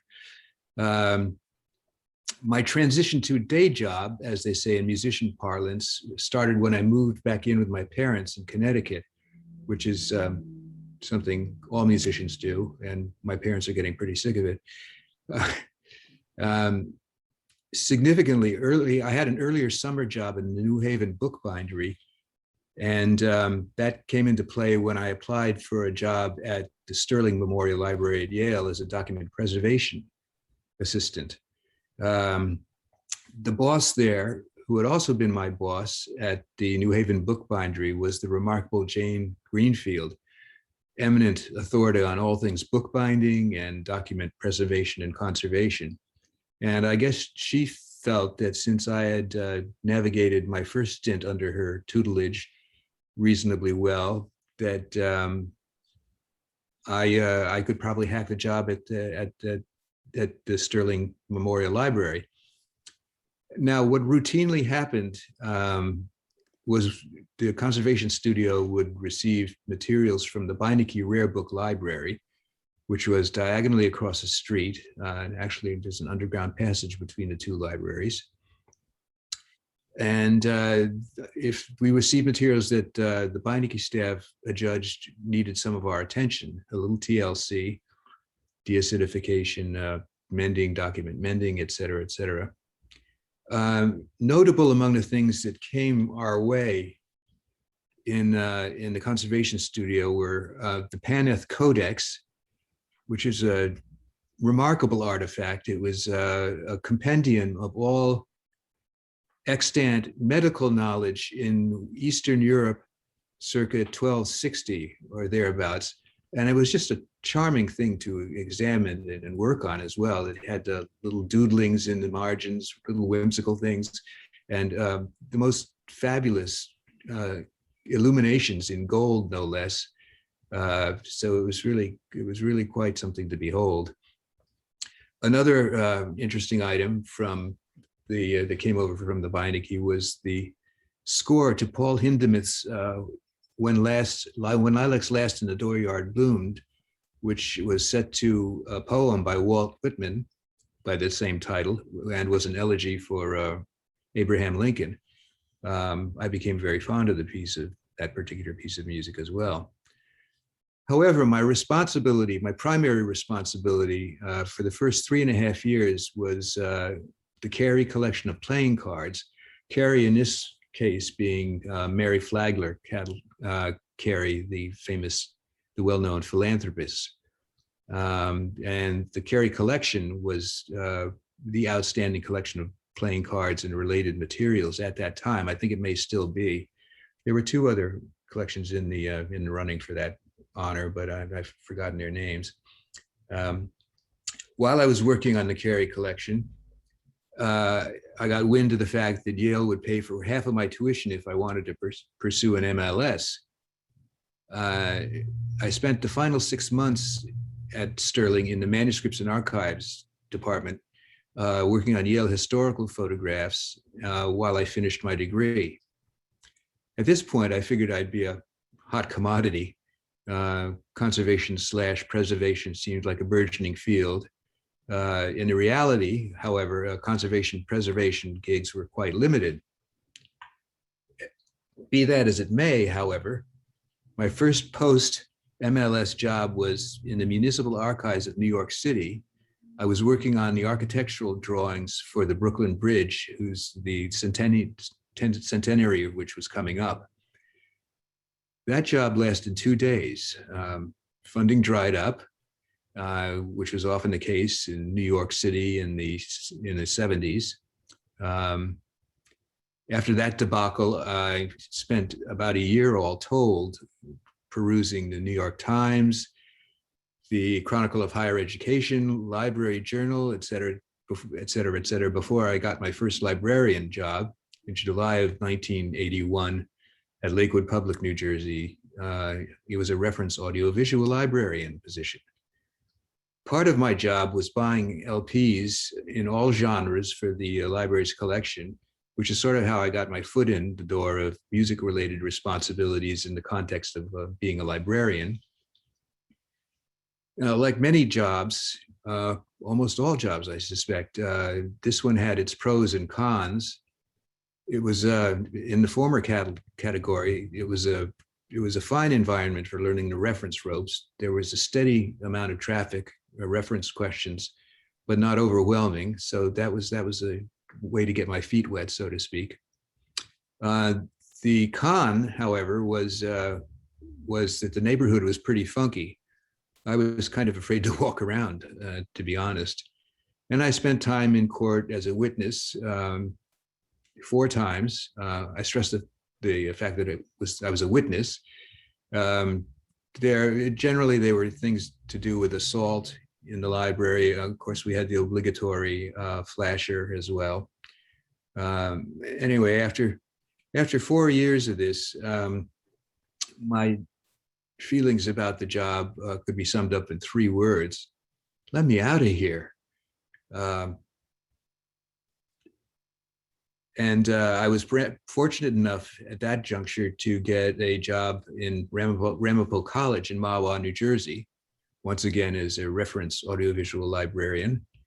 It was a faculty gig, second master's required, so I continued my work on the European history degree I was pursuing at Rutgers. I was library liaison to the history department, and I very much enjoyed the collegial atmosphere there. There was lots of bibliographic instruction. Now, for the first month or so, I would get butterflies before these little sessions. And then I started to enjoy it, although not the 8 a.m. sessions. It's been my experience that undergrads at that hour are not thirsting for knowledge, and facing a row of faces, some of whom were asleep and others who looked just terribly hungover, is a little demoralizing. We were doing lots of dialogue searches, which was a big deal back then. Now, the problem here was that my supervisor didn't want to renew my contract for another year. He was overruled in the event, but this dispute coincided with a New York Times ad for a music and arts librarian, which I answered. This brings us up to 1987 and my hiring by Greenwich Library as music and arts librarian. At this point, I should say, I do not have a music degree. I can read music, but somewhat haltingly. My duties, collection-related duties, were buying CDs, cassettes, music books, and art books. The bulk of my time, initially at any rate, was spent cataloging. However, a huge backload of LPs and new CDs had accumulated before I got there. I actually enjoyed cataloging, kind of miss it. It was pretty straightforward. It was mostly copy cataloging. And I had reference duties on both the first and second floor. The first floor was general reference, anything goes. The second floor was music and arts reference, which was, not surprising, a narrower focus. And things proceeded along these lines for until 1992, when Greenwich Library received a $25 million bequest by the from the estate of Clementine Peterson. And by the way, how about those production values? Now, the first thing you do with $25 million, for those of you who haven't had the experience, is engage in a capital construction program. And Peterson wing of the library came into being in 2000, which was 8 years after the bequest. And I should point out significantly, for the purposes of this discussion, Clementine Peterson expressed a preference that music services and business reference be funded lavishly insofar as practicable. At this stage, I started thinking of Clementine Peterson as my darling Clementine. And I also started to entertain fantasies of a new concert series to complement the Cole concert series, which focused almost exclusively on classical music. and had been in existence for 20 years or thereabouts. This infusion of dollars also resulted in a huge increase in our CD collection, which eventually came to number 31,000 CDs, separate titles, and circulation arose to 15,000 a month in 2010, which is pretty brisk traffic for any medium in a public library. A turnover rate of about 2. We were adding 200 CDs a month. At that rate, it didn't take long to fill up the new shelving in the Peterson wing, after which we started weeding 200 CDs a month, as you would imagine. So up until March of 2010, which I think of as the boom years, everything was rosy. And then streaming and downloading started to make serious inroads on the CD share of retail music, of the retail music market. After a passage of a certain amount of time and a certain amount of soul searching, we pared the collection down to 12,000 from 31,000 and removed the corresponding amount of shelving. Nowadays, the circulation hovers around 2,000 a month. We offer Naxos Music Library and Hoopla as well, which are great services for streaming and downloading audio. But the aggregate use of these services falls far short of CD circulation at its peak. So I tend to think of these as the bust years, everything since 2010. The Peterson concert series, however, continued to thrive, at least until COVID. Our inaugural concert in 2000 featured the great James Moody, and since then we've brought artists such as John Pizzarelli, Peter Yarrow, Patty Larkin, Orleans, Leo Kotke, Catherine Russell, Joe Lovano, Karen Akers, Joey DiFrancesco, Peter Serkin, the Roaches, and the Bill Charlap Trio, and Graham Parker, and dozens of other artists with similar name recognition.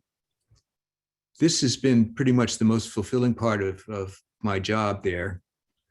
Also the most challenging.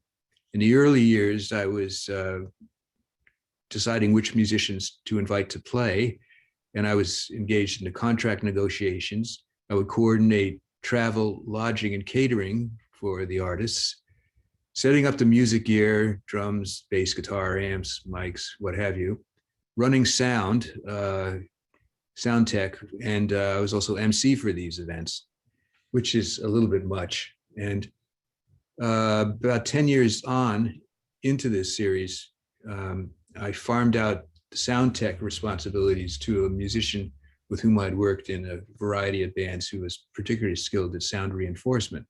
So that was a bit of a welcome respite, I should say. That's my story. If you're aspiring to a similar job, you've seen how my job focus mutated over the years. But outside of academe, I don't believe there are music librarian positions going a-begging exactly. However, in a library makerspace context, Logic or Pro Tools or some other sequencing sample-based software experience would be very valuable, a real asset. Also GarageBand to a lesser extent, it has some relatively sophisticated features as well, but it's far short of the capabilities of those I mentioned in Logic and Pro Tools, which are basically like a modern bespoke recording studio. So there you have it, and thank you for tuning in. Thank you. Thank you very much. You're welcome. There's a comment in the chat, what an interesting career. It's been interesting, definitely. Suited my inclinations and my abilities just fine. Hey, so let me remove the spotlight there. Thank you, everyone, for giving us all these insights into your careers, into your paths, and how you got into the field of librarianship. seems like a common thread that people come from all places and all corners of the earth to get to librarianship. Now we're going to go through the Q&A. So, if anybody has questions, please put them into the chat and I can relay them to any of the panelists. You can ask multiple panelists the same question.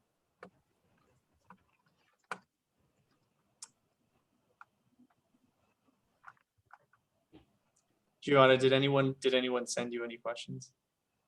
No, I just typed one to you. Okay. And also, people can unmute, I guess, if they feel more comfortable voicing their question. Sure. So we have a question first for David. What do you think is the future for CD collections in libraries? Bleak. Bleak. Yeah, I would say so. Although they still have a appeal as an artifact, a little shiny disc. But the statistics from the RIAA annually get worse every year.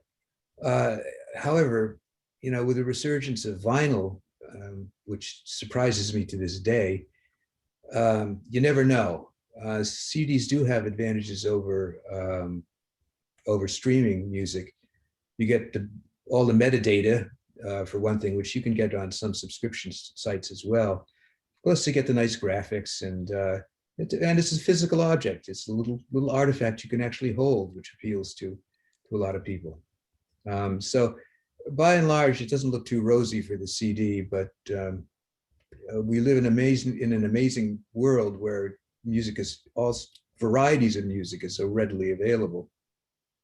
I hope that answers the question. Thank you. I see Anthony, you have your hand up. You can go ahead and unmute yourself. Yes, this is actually a question for Mr. Waring as well. I was curious, you said you were at the New York library scene in the 1970s, and I was actually really curious about that, just kind of the grit and the populations you were serving at that time. I was really interested because I worked in a community college library where we served a large portion of outpatients from a psychiatric center nearby. So we had so many incidents that nobody would believe I worked in a library other than fellow librarians who experienced different populations. Sure. So I just wanted to see, what was it like back then?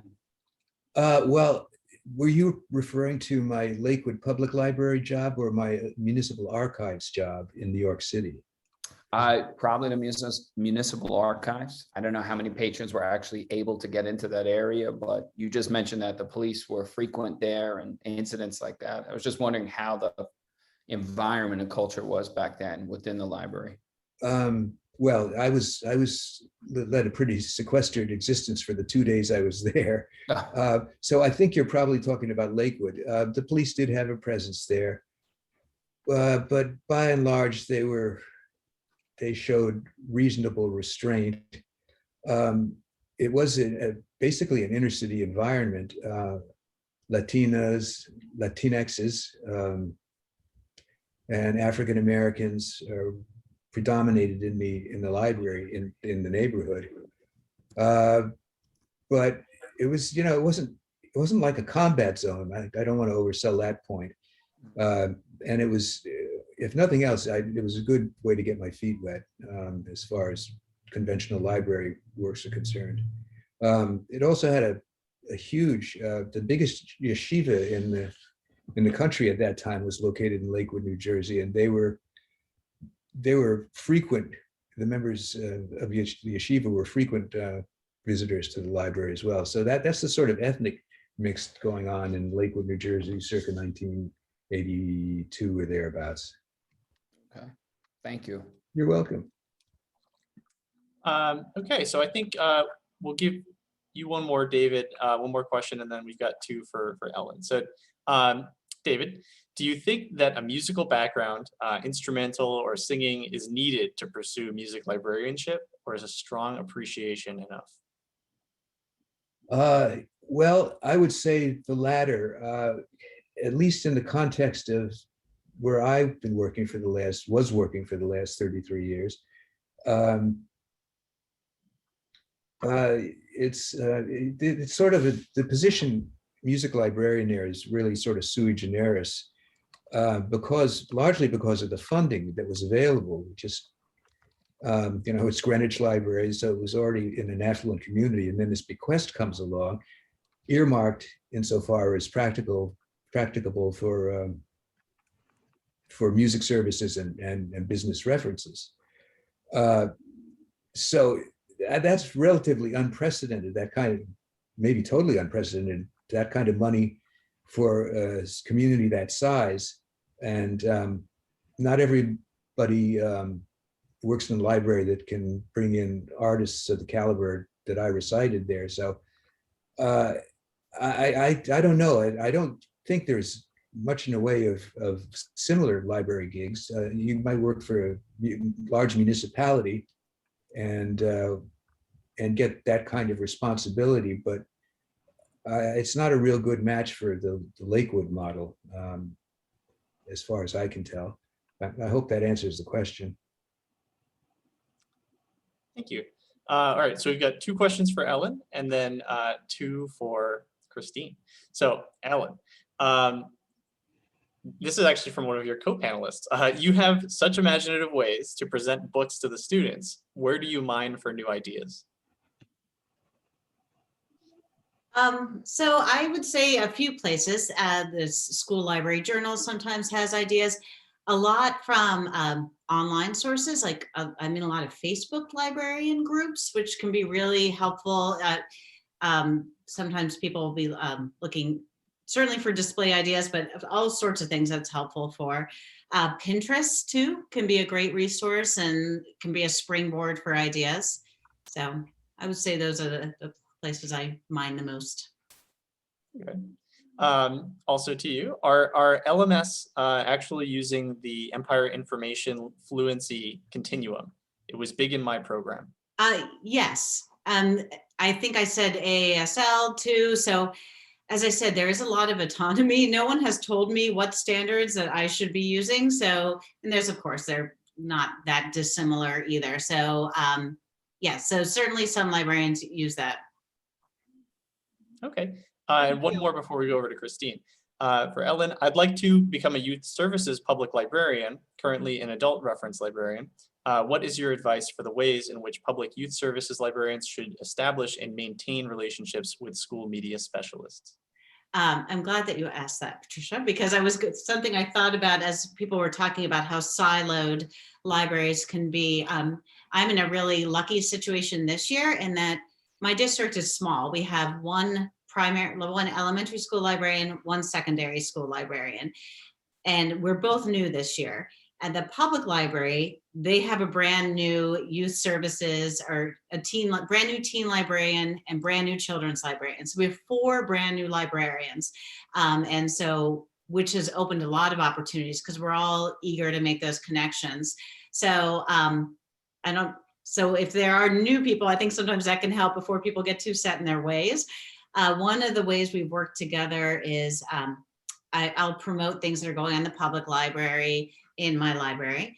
And we have been working together, one just got hired this week, the teen librarian. So the 3 of us who've been there for the school year and our literacy coordinator at the schools, we've been working together each month to put together resources for sort of like the theme of the month, if you will, whether it's Women's History Month or this month is Asian American Pacific Islander Month. So we're putting together resources of books and online resources, even hashtags and social media accounts to follow that we then share out with the school community or with the staff. And the public library posts on their website too. So we've been coordinating on curating resources for the community and cross-promoting events. So far, that's what we're doing. Thank you. Sure. Okay, bringing it over to Christine. Question says, I'm a retired school library media specialist, academic readers, service librarian, but I'm not ready to retire. Thinking about archival coursework, does that make sense? Will I be hired? So it's funny how this comes out because I was just speaking with Ellen, who's also a presenter here, and I was just telling her how that was my first intention, to be a library media specialist, living down in the Carolinas. Will you be hired? Sure. But it depends upon what kind of archivist you want to be. So if you want to be an archivist for working in, say, education, higher education, and in an archive in an academic library, for example, you could do that, and it does require 2 degrees. That's my understanding. So your library media specialist background, it requires 2 master's degrees. So your library media specialist background would count as one of those. And so getting an archival or archives and records management degree is would count. So yes, there's also Fortune 500 companies or for-profit companies that you might want to consider too. And then there's a nonprofit, the traditional archivist. The other thing you might want to consider is if you're interested in becoming a museum archivist, that might be up your alley too. But what is going on in the larger landscape, something that I didn't mention, but maybe I should at this point now. When I first went into the doctoral program at the University of South Carolina, I chose that over Clemson. The reason being is because USC offered my degree program for free for a teaching fellowship, and Clemson did not. So if it wasn't for that teaching fellowship, I would have gone to Clemson and become a one of 2 things. Either get my doctorate in as a media specialist, or my first choice was doing a curriculum design program based within education. So I say that because you got to look at the return on investment in your program and what you want to do with it. Now, if you are interested in getting digital experience, I'm not sure what kind of techie type backgrounds you have. I do teach that at St. John's in terms of the tech stuff, but minimally within the online environment. I do a lot of academic service work, academic service learning work, and internship work with students. Specifically, I require academic service learning in my core course, Organization of Information, where you would have the opportunity to gain experience and a potential archive that you might want to work in and gain the experience in terms of getting the tech background. And I say that because there's 2 different options you might want to look at and become an archivist. You could do a digital archivist, or the more traditional, working with analog papers and becoming an archivist that way, such as a state archive. The one thing that did mitigate my ability to be able to find employment in 2012 with the with being an archivist, which I did purposely search for, is the 2008-2009 financial crisis. So I was smack dab in the middle of my doctoral program, which I started in 2007 at South Carolina. And suddenly I saw the bottom drop out of the economy. And I was thinking, oh my gosh, what am I going to do? Because I'm part-time military. Thank gosh I have some income, but I'm going to be graduating one day and I need to find a job. What had happened is that I had a teaching fellowship over at South Carolina. It was under the Barbara Bush Foundation. And the thing is that the reason why that fellowship came about is because IMLS had or the Institute for Research, the Institute for Research and Libraries. I'm not saying this right. There was some report that came out that looked at the future of work in libraries, archives, and museums. And it was found that there were more information professionals retiring than were coming into the field. 2008 changed that because people that were affected by the financial crisis in 2008 found that they could no longer retire when they originally wanted to. They had to work longer to be able to build up the reserves again, the retirement reserves. So why do I say this now? We're in a financial crisis again. Well, it was brought on by the pandemic, right? So we're in a self-imposed financial crisis. And while we are digging ourselves out of the hole, if you want to be an archivist at a state archive, those jobs are probably going to be hard to come by because it's those, I I have found it difficult to get a job at a state archive simply because you've got really seasoned people there that have been there for 20, 30 years. And yet again, they cannot retire because they have to meet their financial goals to make retirement.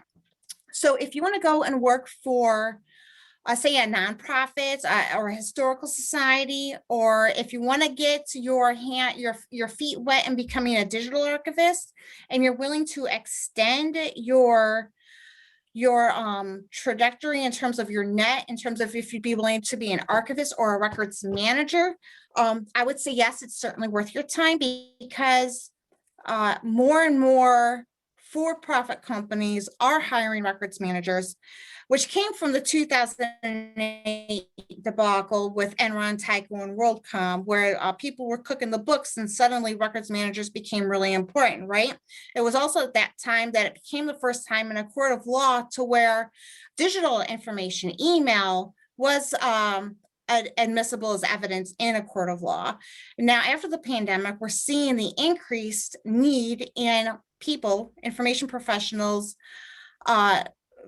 taking on the field of records managers to help them manage all their data. So you've got some things to think about in terms of, first of all, do your research. Who's hiring right now? What was the financial impact of this that we're still in now on archives, be it for-profit or nonprofit? And then consider what you want to do in terms of, are you willing to go and look for a for-profit by expanding your net and not just becoming an archivist, but becoming a records manager, which is why we extended our program at St. John's to become to train both archivists and records managers? And would you be willing to put up with a for-profit? Now, the good side of that too is that it often, there's a financial boon there in terms of, you have healthcare, you get a 9-to-5 job, you can be off on the weekends. So there's a lot to think about with that question. Sorry I went on so long, but that's a big question. No problem at all. And I mean, while we're talking about archives a little bit, I want to pass it over to Barbara and ask a question I got. Does the Westchester Historical Society have internship opportunities or maybe even jobs for anyone who's interested in pursuing a career in archives?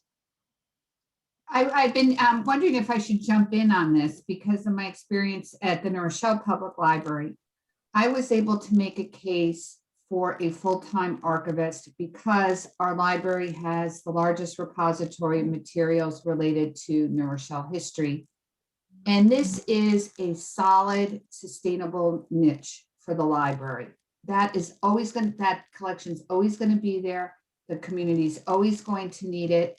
And I was able to make a case for bringing on a full-time staff member after many years getting our funding for specific archivist projects from our foundation and our friends, two of our 3 fundraising arms.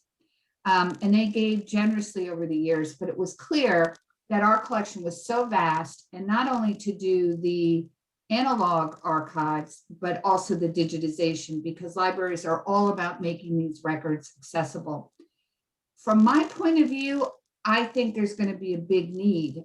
Yes, absolutely, finances are going to play a big role, but the more that the archives are getting digitized and people understand the need, I mean, everybody thinks they can do local history by Googling, but there's so many records that need to be processed. So even if it weren't a full-time job, I think there are going to be many opportunities for freelance work.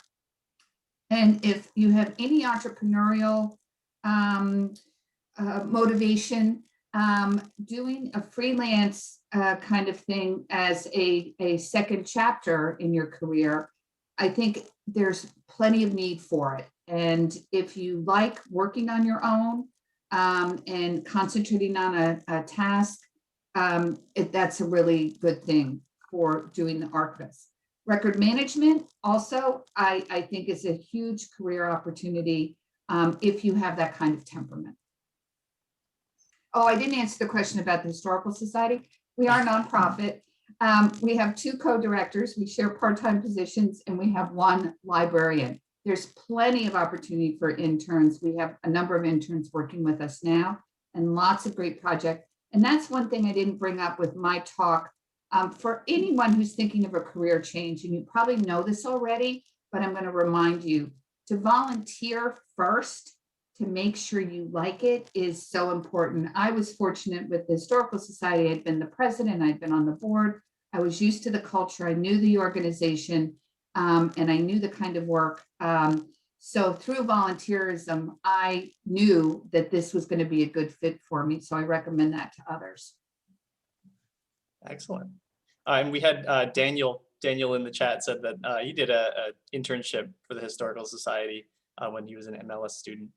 Actually, it's for the archives, but they're in the same building. But you can do it both. They're in the same building, so it's not that big of a deal. And everybody really appreciated that internship. Okay, so I have 2 questions for Clara, and then I think I have 1 or 2 for the group as a whole, if we have time. So Clara, first one, hard hitting. I'm sorry. Do you see outsourcing of library services in special libraries as having any impact on the future of your field, of librarians in your field?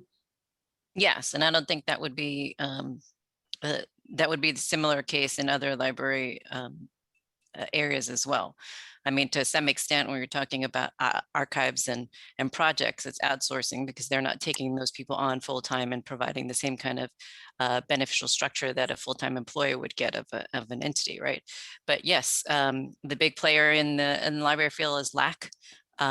They've done some takeovers of entire law library departments at law firms.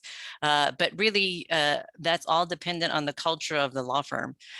One, at least in the law firm environment, and I can speak a little more to special libraries separately, but in the law firm environment, one of the added benefits is depending on the structure of the law firm and how they incorporate the libraries in that. In my law firm, the librarians have a billable rate. We show our value because our services are charged to the client.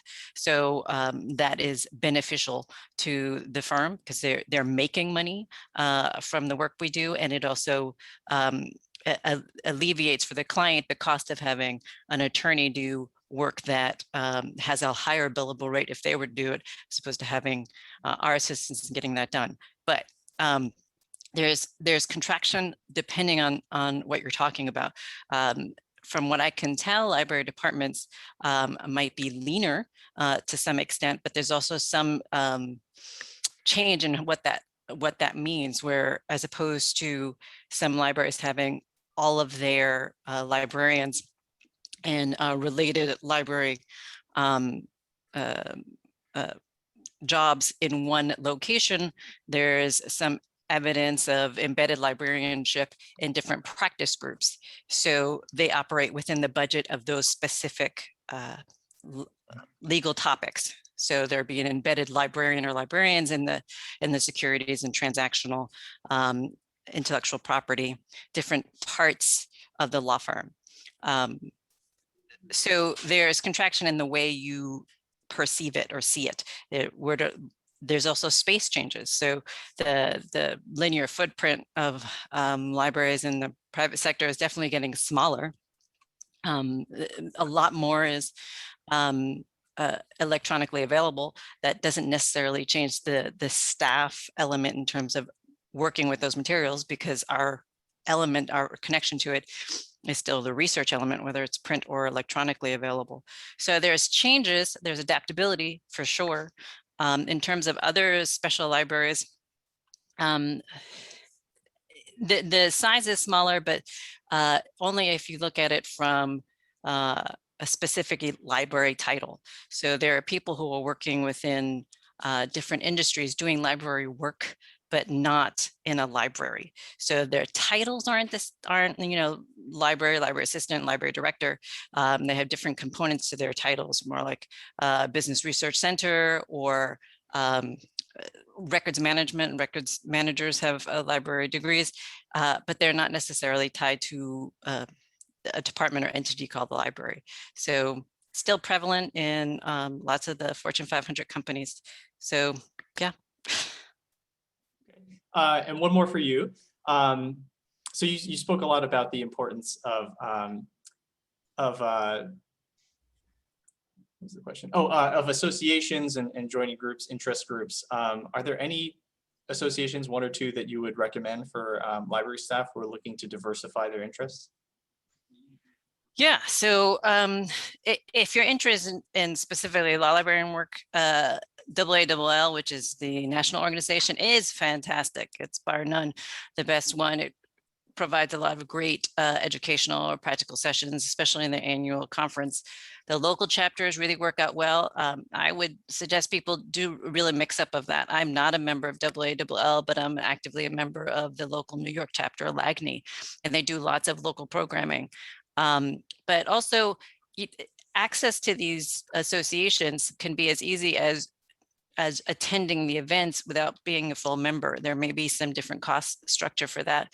In the COVID environment, so many of the associations have made entry, the barrier to entry so much lower. The events are free. You don't necessarily have to be a member to get access to those things. And you start determining what's the culture of these associations. Are these places for you? Are they providing the kind of resources that you want to see? In the New York City area, there's quite a number of niche associations, whether it's healthcare librarians, so the Medical Libraries Association, SAA, which is the Society of Archivists, American Archivists, the Archivist Roundtable. So a lot of different ways to do that, but also connecting to some associations that have cultural associations that have a good representation, reputation might be really good too. So if you wanted to connect to, say, for example, the Municipal Arts Society, who have docent tour givers, all those things are potential opportunities, but find what you are attracted to and connect to, investigate. We're librarians. That's part of what our DNA is. Research and find out what works for you, and do the lowest barrier to entry to find out if that would be the thing for you. And then if it suits you, become a member. And if you actually want to utilize that association to the extent, be an active member, as in lead a project, take on a title, present yourself as someone who's willing to do the work. That's the best way to make network connections. Thank you. We just have 2 minutes before lunch here. So one final question to the general group, all of the panelists. For anyone who's considering getting a second degree, do you have any recommendation or suggestions around pursuing a PhD versus a second master's in a different focus?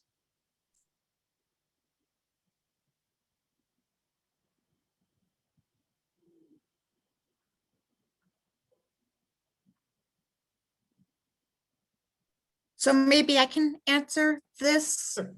I don't, okay. So if you're in, so I was going to be a library media specialist like Ellen. The person that was training me at my internship as a library media specialist, she had a PhD.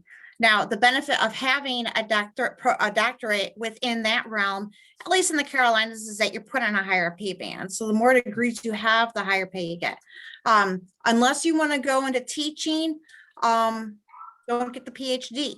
If you want to work in an academic setting, that second degree is going to be a requirement. But again, you got to figure out in either case, what is the return on investment for you?